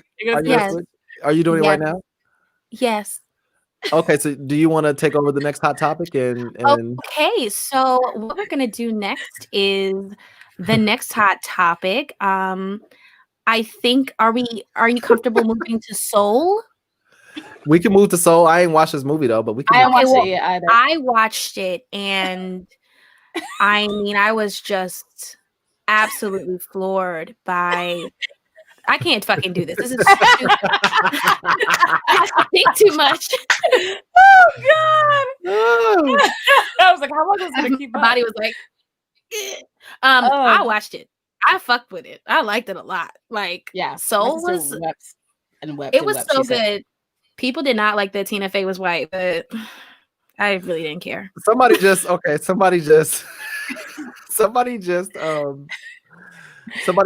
us and said, I know y'all in the middle of the podcast, but Dreamgirls Clubhouse just went through all the deans just to choose Lisi LaFontaine, who did the show in London.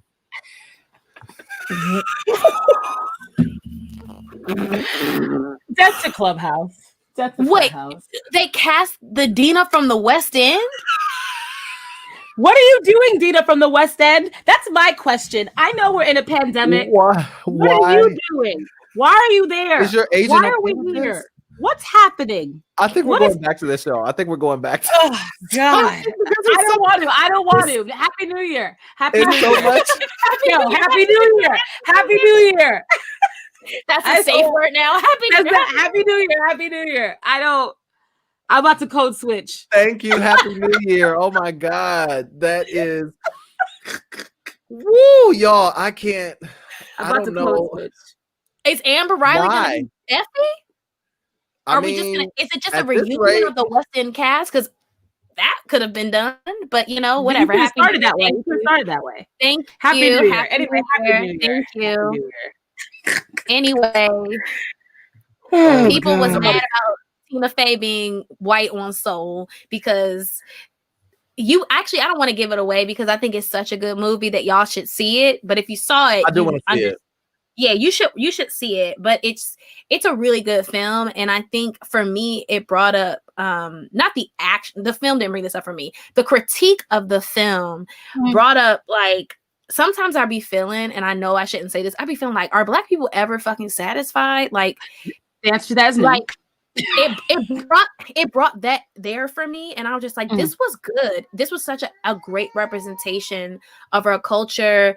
Animation wise, Disney really did the damn thing. I thought it was a really great move. Like, it was beautiful. It was a beautiful film, and then it just seems like if people are just like nitpicking at it, and I understand the concern, like I understand that side of the argument, but it's just like Tina Fey was a genderless, raceless soul, like literal soul. Like that was the argument they're making, that we're all kind of starting in this neutral space, you know. But I loved it. I thought it was. I think I mean, I haven't seen the film yet, and I'm sure I'll cry at it because I think I cry at every single Pixar, Disney thing that I don't want to cry at. So I'm sure I'll enjoy it. I think what's interesting though is always for me the marketing, right? The marketing of like, you are marketing this as you're actually directly marketing this almost as a Black film, right? So like you're going, it's called Soul. You're going Jamie Foxx's voice. You're going Black director and writer. Do you know what I mean? So it's like you're also leading with this is a Black movie. Like you're showing little animation stills of like the Black hairdo and whatever. Do you know what I'm saying? Yeah. So I think like sometimes also when you lean in with that advertising and you're trying to get those Black dollars and that Black money, you're also going to leave yourself to critique of Black people, because we're going to be like, I'm going to want this all Black. Do you know what I mean? Like, fair. and it doesn't mean that it has to be, but I think sometimes when you do that, but they would have critiqued it anyway, no matter, even if it was all Black. For sure. I mean, it was that does make sense, like what you said, because I mean, to me, when you watch the movie, you're like, this is not a Black movie. This is a movie that has Black people in it, and it's an accurate, not whitewashed, in my opinion, depiction of Black people and Black life. But it has nothing to do with being Black, other than like the day to day, you know. Right, and I think people got the impression that this was a Black movie, or that this was exactly, that this was a Black Pixar Disney film. I think that's the impression that people got, which is why they're like, why is Tina Fey? Why is it that? And it's like, oh, it's just that this is just a movie, guys. This is just a movie. Yeah. Yes. Somebody also said on Instagram, I know people had a problem with the main character was not visualized as a human throughout the most of the movie. I don't know what that means because I haven't seen it, but like sort of like Princess and the Frog, where we've talked about, we can't have Black people be, animated throughout the entire movie as Black people. They have to be something else. Yeah. Well, that's the storyline though. I understand that argument as well. That is the storyline. We are dealing with magic because it's like a children's movie, and that's the film that they made. I think that is a valid argument. Black people staying Black people for the entire film in animation, because that's a trope that is real. Like, Princess and the Frog, like she was a frog. This one, it's a little different, but if I tell you what it is, it's going to give a portion of the movie away. So I'm not going to tell you what happens. I was satisfied with the amount, because there were so many Black bodies in it. I was very satisfied with what I saw on screen. Whereas in Princess and the Frog, you're seeing any humans really until they get to Jennifer Lewis's character, until they get to Mama Odie. And I didn't even know she was in it. I really got to watch it. Had no You idea never she seen was Princess in and it. the Frog? Oh, I think you You talking never about seen Princess Soul. and the Frog? Oh no. But Felicia Rashad is in Soul, and Angela Bassett is in Soul. Oh wow, okay. And they're yeah, I mean, you kind of forget. To me, when I was watching Soul, I forgot that I was listening to Jamie Foxx voicing this person. I felt very immersed in the film, that these voices were organically coming from these animated characters. It didn't sound like Beyonce voiced a movie once, and it was terrible. But the whole time you were taken out of it because you were like, this is fucking Beyonce. It was Well, weird because her voice you're is like, so distinct. Right. right. But all of Felicia Rashad has such a distinct voice. So does Angela Bassett. But when you're watching this film, because that animation is so good and the world they created is so rich, you don't even realize that you're watching these stars. Mm. You know, you feel like you're just watching the story of this movie. But let me stop. Y'all ain't see it. No, See that's it. fine. Like Well- we'll talk about it once we see it. We'll see it this week, and we'll come back and talk about it some more because I'm sure people are wanting to talk about it as well. People are in the comments, you know. Yeah, it wasn't no Beyonce as knowledge, somebody says. So Jamie Foxx played 2 characters in the movie. He also played a performer in the subway. Okay, yeah, I gotta go see this now. I don't know. But Daveed Diggs voiced a character in it. Okay. Daveed Diggs voices every character in everything. He's in every other show. He's also on Green Eggs and Ham as a rat, which is very He's in odd. every other show. every Okay. it's like Other Sterling K. Brown and Daveed, every other show. Thank you. Happy New Year. Thank you. Happy New Year. The Steinberg Playwright Awards. We got to big up Ngozi because Ngozi done won a fucking award, and she got a fucking $10,000 prize. Hey. Given to by the Steinberg Playwright Awards. Now, usually it's a $200,000 award prize from the Harriet and Mimi Steinberg Charitable Trust, but this year was split up between 20 ways to help multiple playwrights during the COVID-19 shutdown, with each playwright getting $10,000. So Ngozi got money. Ngozi got give us money. $1. Produce So the next big up to show. Ngozi bought Ngozi. Mama fridge and then put that shit in the bank. Well, what Oh, kind of fridge listen. did you get? The kind that you can see? No, that's my parents wouldn't know what to do with that. They'd break it. So I got the kind with the there's like a see-through one. There's like smart fridges. Oh, Tell I'm you like, know. shouldn't you be able to see all the fridges? Like, she should be.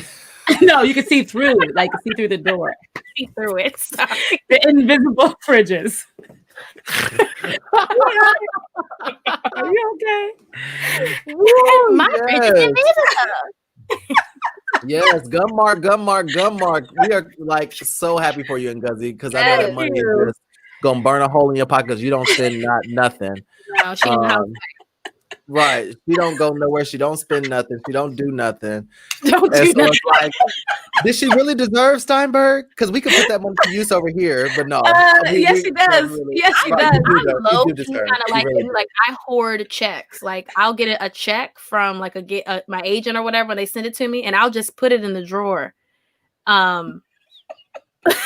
until I feel comfortable depositing it, because I'm just like, I don't want it. And once it goes in the account, then it's Anything like could happen. Anything could happen. anything could happen. Yeah. I also have a retail therapy online. I have an online shopping problem that I got. Yeah. Oh, it's out of What do you be buying? You wouldn't know, but clothes. Because I don't go out, so you wouldn't know that. But I have outfits, guys. Black. And I Black. look. First of all, how dare Are you? they But black? yes, they are all black, almost all of them, and African, like Ankara. But how dare you, Kim? Anyway, I had a bunch of things coming from Amazon today. But what I'm saying is, I put that money away in the deep savings so that I didn't do that. But when this quarantine is over, you're gonna all see all the outfits. That's my declaration. The black to you all. outfit. Oh, Look, I'm some of with them it. have color. There's some color. You'll see. I'm with it. Like, I'm ready to do another shoot. Like, we need to do some promo video anyway. Like, we need to do some shoot stuff anyway. So we need to. I also bought some wigs. You will see. We'll see. You wigs. bought some wigs. Audition. I just did for auditions. I have a great time with wigs. You guys don't know me. I have levels. I can take multitudes. You'll see. I have never seen you in a wig ever, Ngozi. Oh, and I don't look. even know if I would like. You don't know? Can never. you have one? Can you throw one I on got- real quick? Not on the braids. Look, you I might mean, have like, got let me really just see good what, like, I just want to see what the style of the wigs look like. Like, let me just Yeah, see the wig. we'll have one. I'll surprise you one day. I'll surprise Okay, you. That's such yeah, a big thing. next- Do you think that just that cover the helps? wig next week. Yes, huh? Do you think that it helps? Because I'm not a wig. I've never worn a wig for an audition Yeah. in my entire life. Mm. But as a person who, Light skin privilege. I'm just saying, like, when I had the fro, I wore the fro. Bald However head my hair scallywag is, privilege. I'm just asking. How nice because for you.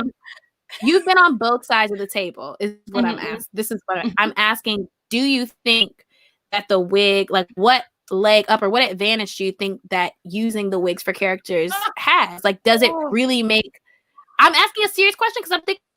So for me, so for as an audition, as if someone behind the table, I don't care because I'm aware of Black women and Black people, and that if we need them to look a certain way, we can change it. But that's me having the knowledge as a Black woman that, oh, they need to look a whatever different way.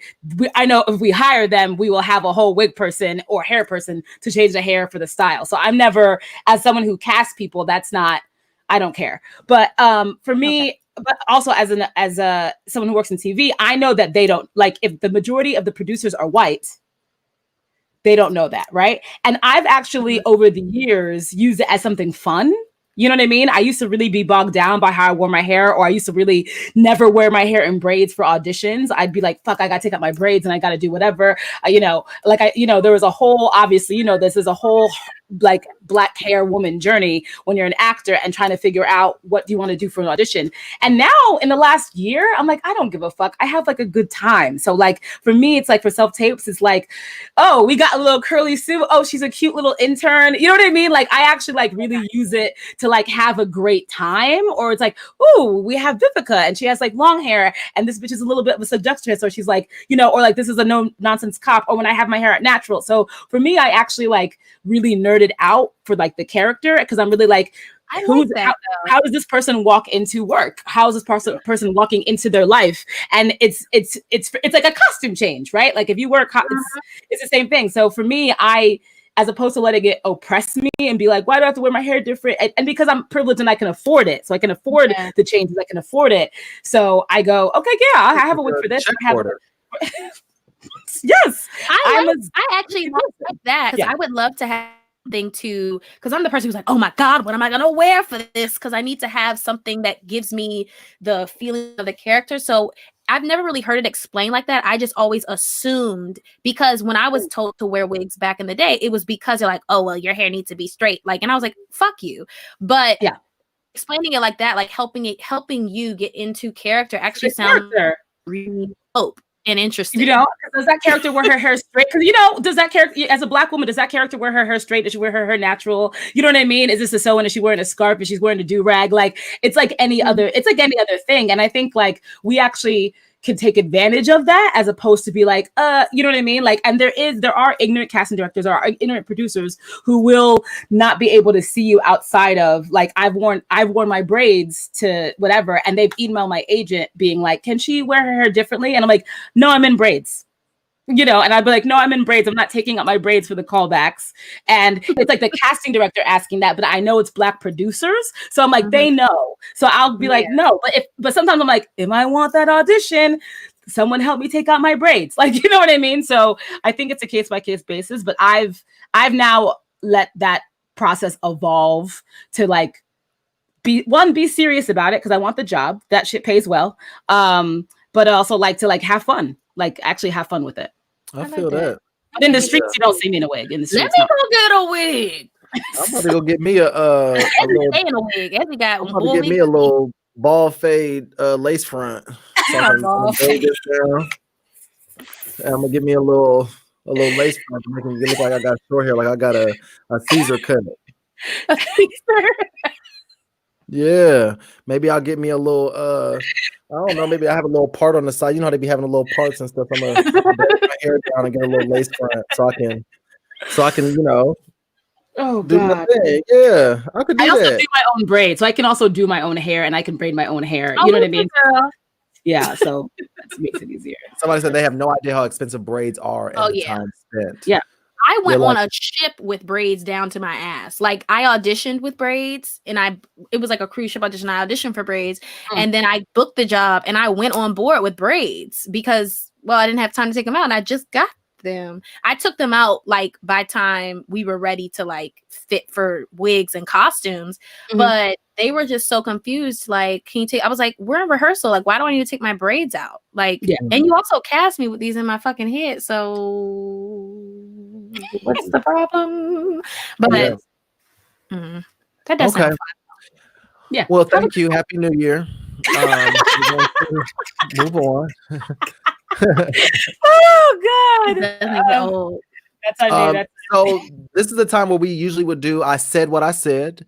Y'all know that's my joint. But I think I'm going to do this differently now because we want to move on to listener letters. We have some really great listener letters. So y'all know what to do. We want y'all to, like Kim says, do your job.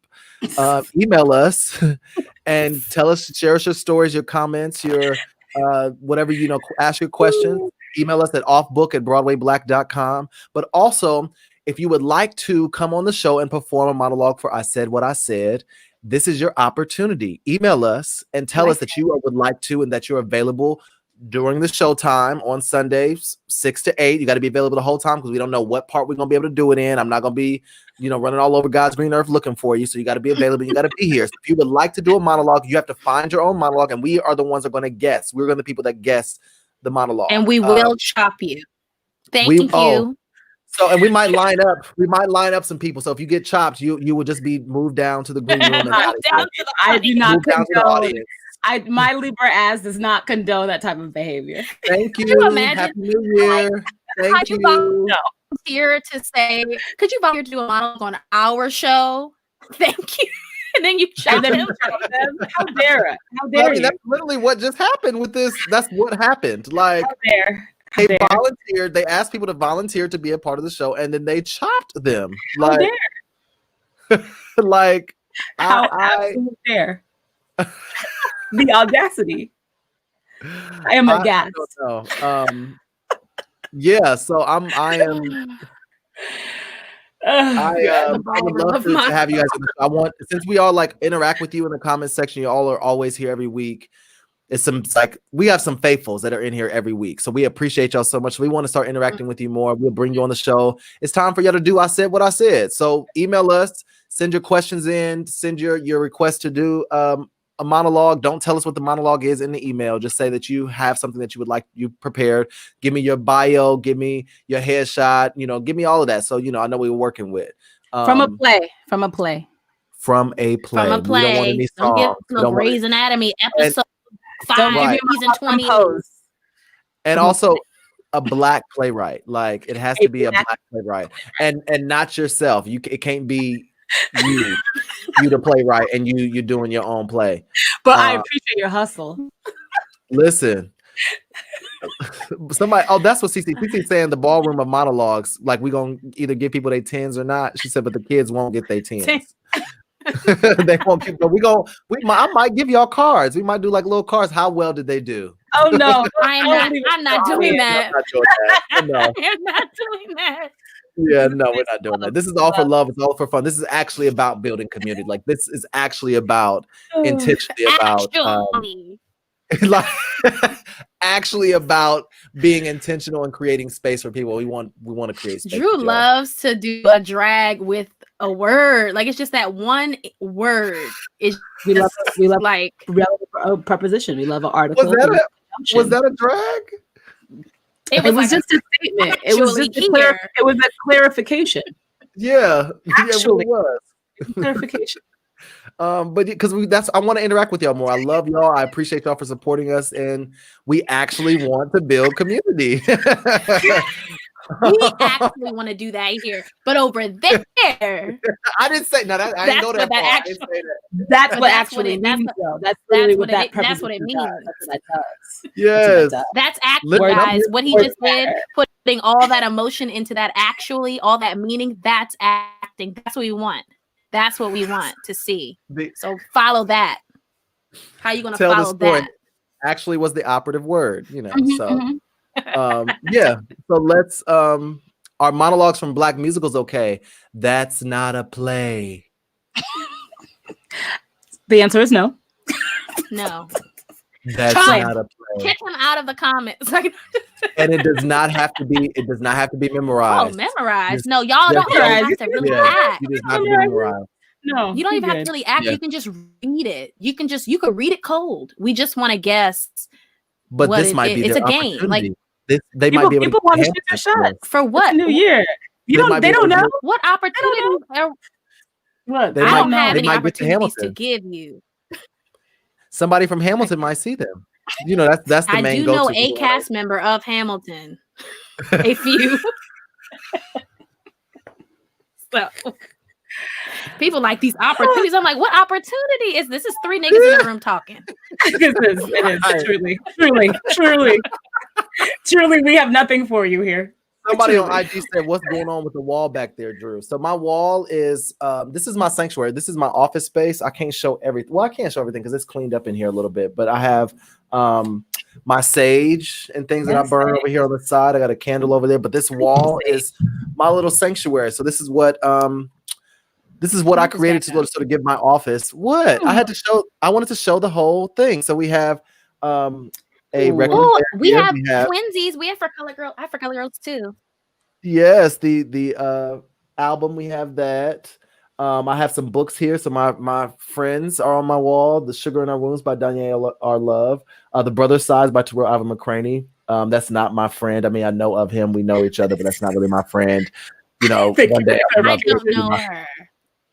I mean, you know, that's what they say about me. I don't know her because he don't really know me like that. He knows of me and we know each other. We've been in close quarters, but other than that, that's about it. But I have also a show card here. I put these up. I have like 20 of these that I switch out. So today it's a Free Man of Color. I also have a Strange Loop cast album signed by the cast. I have some lenses over there. It's just like a little decorative space. I have some crystals and an award that Bold gave me, an Actors Equity gave me, being a trailblazer in the industry. And Ooh. yeah, Jennifer Lewis, the Mother of Black Hollywood, is a book that I absolutely adore and love. Yeah, it's got a lot of great theater tea on it. She talks about being bipolar and mental health and all that good stuff. And so it really just spoke to my heart. So it's one of my favorite autobiographies. That's my little setup, my little background. You know, I also got my diffuser, my oil diffuser here. And yes, this is my little office. I'm in here all day, every day, always on my computer, always doing something. So yeah, somebody said no monologues from Precious based on an album. Push by Thank you, Aisha. Sapphire. Yes. Thank you for the clarification. Aisha. Been great. Right. No, please, no. Yeah, so thank y'all for inquiring about my setup. I absolutely do love it. Come on. Oh, somebody said I have a wall like that, but in maroon. Okay, good for you. Thank you. Happy New Year. Good for you. Somebody said they still got questions. How well known a playwright? Just so we can guess it. Yeah, so we can guess. If we don't guess, then we learn somebody new. We It should be published. yeah. It should Somebody be has published, published. yes. Yeah, Don't give me the workshop version of the no. right. be Don't give me one of your friends that's still doing a developmental reading at their local, theater space. Like, why are y'all laughing? I'm serious. We're laughing because I'm just laughing at these questions. at these questions. We're like, just do a play from someone Just a published, published play. Don't try to and make black, it too much. please. And somebody says, "Shit, we don't know who's watching." That is correct. And you also don't know who's going to be listening to the show. Yes. So, like, we have more listeners than we do, people that view the show live. Because I think a lot of people still don't know that we're doing it live. I don't think they're still not aware that we doing it because I haven't really publicized our show. You're ashamed of us because you're It's a ashamed of us. secret. Because you're ashamed of us. It's fine. It's not that I'm ashamed. It's that this is actually like one of the first times the show has gone like really well. Like it's going well. Like we had a full show. Like, I mean, not the first time, but like all the microphones are working and like we are able to engage with each other and have a good time. Even though, Kim may not be on 5G still, but like, you see how she delayed. You see how delayed she is. On 5G. Oh my God. I'm We delayed. don't know. You are delayed. We don't know exactly. Not now, but at moments you are. Not now. Yeah. At moments you are. So I don't know. Well, your 5G. y'all want to pay for my internet? Oh, y'all and want me to it's go delayed. give a ride? It's not my fault. Well, you see. Well, We didn't hear any of that because you cut out. So I don't know what you said. So thank you. Happy New Year to Kim. We're going to move on, and we're going to go to Oh God. the listener.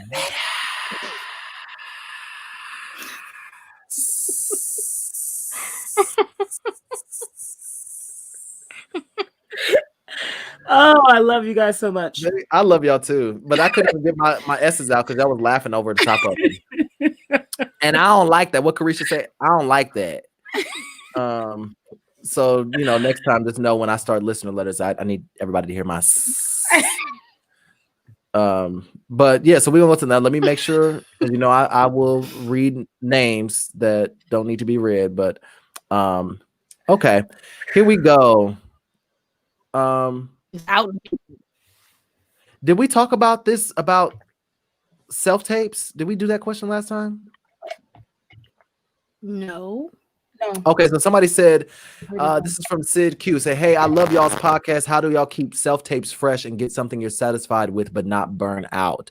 Also, please consider doing outreach with the younger people, like how they did Next on Stage or stuff like that, for people to participate and connect with the community. Thank you for the podcast. It's such a great space. Also, thank y'all for the advice before. It really helped while filming college tapes. Now I'm going into auditions and excited and hopeful. Much love. So did we answer this about self-tapes? I can't remember if we did this or not. I don't think so.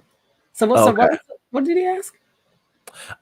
How do you keep self-tapes fresh and get something you're satisfied with but not burn out? Interesting. I guess if you're doing a different audition every time, I don't know. Maybe if you're talking about how do you not get burnt out with all the takes that you have to do of one thing, I guess. I'm just trying to figure out what that means.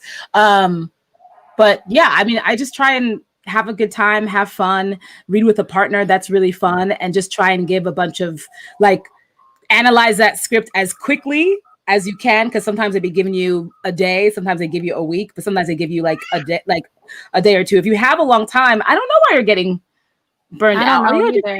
Yeah. I don't know what you mean by burned out. I guess that's the thing that's a little bit confusing to me, but it's burnout, tired of auditioning.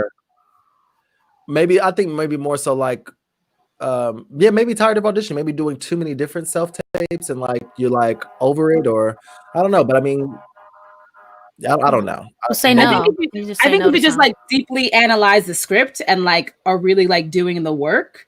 And then if you're getting burnt out by doing too many auditions, where you feel not all of them are really kicking ass, then I would say if you can be if you're in that place, take less auditions, because better that you do a few great than you do a couple, a bunch of them okay, and you're just kind of you're looking at your takes and they're all kind of regular. You know what I mean? Yeah. But also we're in quarantine, so I feel you got all the time in the world to be good. Unless I don't know what your situation is though. I don't know what your situation is though, but yeah, because I feel I get enough auditions. I feel auditioning has always been stressful for me. I'm just learning to be this is an opportunity, this is a process. It's really not as hard as you're making it. Just do it and submit it, and that's it. But yeah, I don't really feel she's here in the comments. She said, look, I'll record vocals 30 takes. Oh, so you got to limit yourself and not really loving it. Yeah, you've got to I was doing that too, just over and over. And Jason DC is my eternal scene. He's my eternal reader. And because he's also done a good amount of TV, I also use him and do not pay him to be my coach. So he really encouraged me to do. I was how many takes you do? He allows himself 4. Now this is kind of given that you're prepared. So my problem was that I was sitting up here trying to cheat and not memorize my lines and have them up. So I was trying to skip a step, and that was making me have a disadvantage. Whereas now I try to memorize as much as I possibly can before I get in the room and allow myself a few tapes. And then that reader, since he's also an actor, he's great at telling me that was a good take. Look at that. Go look at that. And we'll get 2 good ones, and we'll move on to the next scene. And then we'll be done, and then we'll shoot the shit. So I think that you just have to limit yourself, because in real life, you be doing this live, you only have one take. So Shock. Yeah, I feel that. I think prepping that script is the key. Am I still delayed? I don't know. Are you? At this moment, no. Spicy spice. So this question is from Indigo. Indigo says, "You can read my name. Hi, everyone. I recently decided to drop out of my college to try and learn to write musicals, write plays, and learn more about Black theater. My PWI, a predominantly white institution, only had one diversity in theater type class. But with the pandemic, I started to listen to the podcast in March and learned a lot about what I want to be taught and what to prioritize. My main priority is finding a community. I came to theater late. I was a history major at a community college first where everyone was mostly Black. Do you have any advice on where to find people other Black people who like theater under 25? I'm 21 in the DMV. I'd definitely rather be in New York, but I don't have the money. I love you guys, Indigo." So Indigo's asking where can they find community in the DMV for Black people that like theater under 25. I'm not from the DMV. I'm from Baltimore, so we're different than the DMV, but there are Black. I mean, we're not. We're technically in the DMV, but right. It's we know that. So I'm just saying there's a lot of things there. There's like the UB Blake Center. There's the Arena Players, which is a community theater that I grew up doing theater at. There's BSA, which is Baltimore School of Arts. It's a high school, but there are events and they have plays. At least this is post-pandemic, but I know that Baltimore and DC and PG are very, very Black ass areas. So I think that you shouldn't have a problem finding artistic people in these communities. I think you just kind of have to do a little research. And you also could do that from your home now, because I mean, just look and see who's doing the Zoom readings and show up to their readings and, you know, log into their Zooms and watch their stuff on YouTube or whatever it is that they're doing, and sort of see who the people are that are involved in producing these works and sort of start a Clubhouse chat talking about I'm an under 25 DC Black artist looking for community. Okay, don't make that the title. That's a long title. Well, you know what I'm saying? Under 25 Blacks in DC who do theater. Where you at? Yeah, you'll figure it out. I'm sure that your community will come. You just started. Anacostia Theater. Okay. Also, look at Woolly Mammoth. Woolly Mammoth, I think, just actually started like some sort of apprentice program. So also just look at the theaters that are in DC and see what kind of apprentice or fellowship program that they might have. Okay. Yeah. Amen. DC. Yeah, there's a lot of Black shit in that area. Like it really is. It's very it's the saturated. DMV. It is, yeah. It's Black. So get into it. We got one more. So I'm gonna take this last one because it's also as somebody sent. This is actually someone that watched today. So talking about feedback earlier and delivering it correctly, I have a question. I write lyrics, but I am still learning to write music. My father is a producer, but I have trouble working with him. We don't work well together, and I think as my father and working together on a professional level are separate. He gives very harsh feedback. It makes it hard to want to work together. I really just think it's not a great, respectful work environment. How can I address this, or should I try working with different people? Thank you all. I love watching the podcast. Yeah, it's just not good to work with family or friends really a lot of times, unless you can sort of find the balance of the respect, because people cross boundaries because they're more comfortable with you. They cross professional and work boundaries that, you know, they're not as sensitive. They're not as caring in the way when it comes to work, because they feel like you should handle it because you know them. And so it's difficult to work with family. And, you know, because I've tried to work with, you know, niggas I was dating, like, you know, we're both creatives, and like, you know, things that I would think like, oh, this person will be great on this project, but because of our personal relationship, it sort of blurs the lines and it doesn't allow the boundaries to be firm. And also I work differently than I love. Like, I think that's with everybody. People work differently than they love. And so it's difficult to sort of handle that, because it's like, why are you talking to me like that? Or why are you Right. treating me this way? This is not something that I'm used to coming from you. And we can sort of take those things easier when it comes from people that we are not in relationship with in that way. We can sort of build a work relationship and also maybe a personal relationship on the side. But if you have a personal relationship first, then it don't really work out going into a business relationship after that. Right. You also Yeah. said that you're learning, and your father's not a teacher; he's a professional. Right. True. That's the other thing that we also just have to think about when we are asking for feedback, right? If you're asking a teacher, it is a different way that they're going to give you stuff, unless it's, Mr. Nigger Children. But that's a different school of education.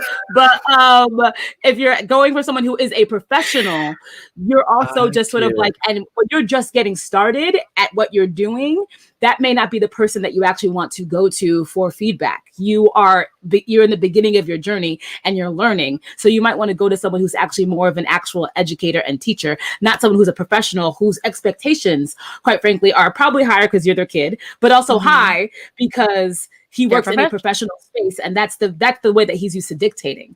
So also just like manage your expectations of what you're expecting, because he doesn't deal in the I'm teaching you how to do this space. He's dealing in the I need you to do this well because I'm paying you to do it space. And maybe use your father as more of a mentor type figure, asking him more broad questions that are more personalized to his experience and how they can inform your experience, as opposed to, like Ngozi said, the teaching of it. And it sucks sometimes not to be able to use your parents as a resource, but understand that, like, well, as a parent, they've known you since you've known you, before you've known you, and he's been at teaching you and being your father for a really long time. And so that boundary, it also is evolving. I don't know how old you are, but I know that, like, for me and my mother doesn't do this at all, but as far as our boundaries, they shift and they morph as things happen to me in my life, and she's got to relinquish that role. So like when I had Ezzy, her role changed because I was having my own family. It shifted.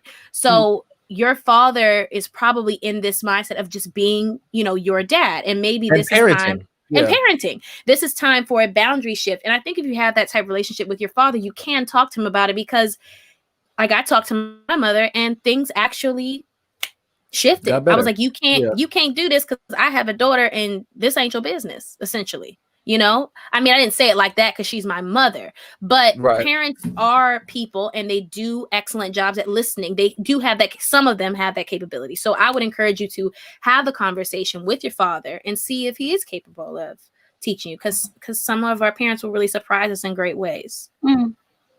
That was good, Kim. That's beautiful, Kim. Yes. Thank you, guys. Well, yes, thank you. Happy New Year. It's been such a great show. We appreciate y'all so much for coming and joining us for these past 2 hours. We thank y'all, man. This has been a good show. Yeah, it really has been fun. And the episode name is Thank You, Happy New Year, because thank you, Happy New Year, nigger children. Oh my God. So somebody said, I think you might have to tell this story again, because people are saying, what? Mr. Who? Because he said Mr. Nigger Children. So I had a teacher. Long story short, I had a teacher. His name was Mr. Chu. He's no longer with us. But if you watch The Wire, he played Prop Joe in The Wire. Wait, you said his name was what? Uh-oh. Well, thank y'all. Happy New Year. It has been... Shit. You hear me now? No. Okay, here you go. Let me tell the story. Can you hear me? Okay, yeah. So his name was Mr. Chu. He played Prop Joe on The Wire. If you ever watched The Wire, that is him. He's deceased. So this is his identity. But Mr. Chu, like Chu. Like Chu. Chew food. I don't know why I didn't just spell it. Yeah, but anyway, Robert F. Chu, yes, that was my teacher. And so when he was teaching us, he just had this way of being rude to us. And he would be like, teaching us music, for instance, he'd be like, tenors, this is your note, hit the note, you nigger children, get out of the room. Like, that is how he talked to us. And that is the energy that Cheryl Lee Ralph was giving in the room. At Club. Where's the 5G? Okay, Jeffrey. Jeffrey, you're too comfortable. Jeffrey. You're too comfortable. Oh Oh Thank you, God. Happy New That Year, is funny. Jeffrey. Oh, Anyway, that's the reference. Oh God. Oh my goodness. So we will be using that going forward. We definitely be using you nigger children. It's so hard on the R. Why is it so It was hard? so hard. So hard. Because his intent was to offend and Yes, humiliate. God. it had trauma all over it. It had ancestral trauma all over it. Jesus. He was a great God. teacher though, and he got a lot of the kids on the wire, Right. and a lot of them their first professional jobs. I mean, I had beautiful teachers, don't get me wrong, but they were just some hard ass, old school ass teachers. Oh God. Yes. Well, we thank you. Happy New Whew. Year.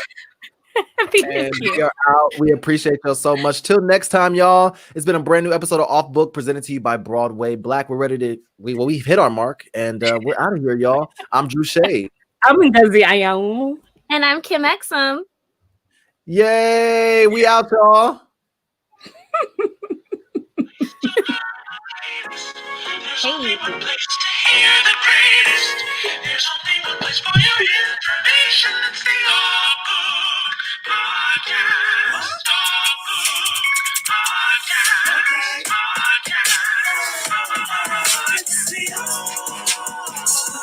Yeah, English wax. Of course. You're not mute. You're not mute, Kim. We can hear you.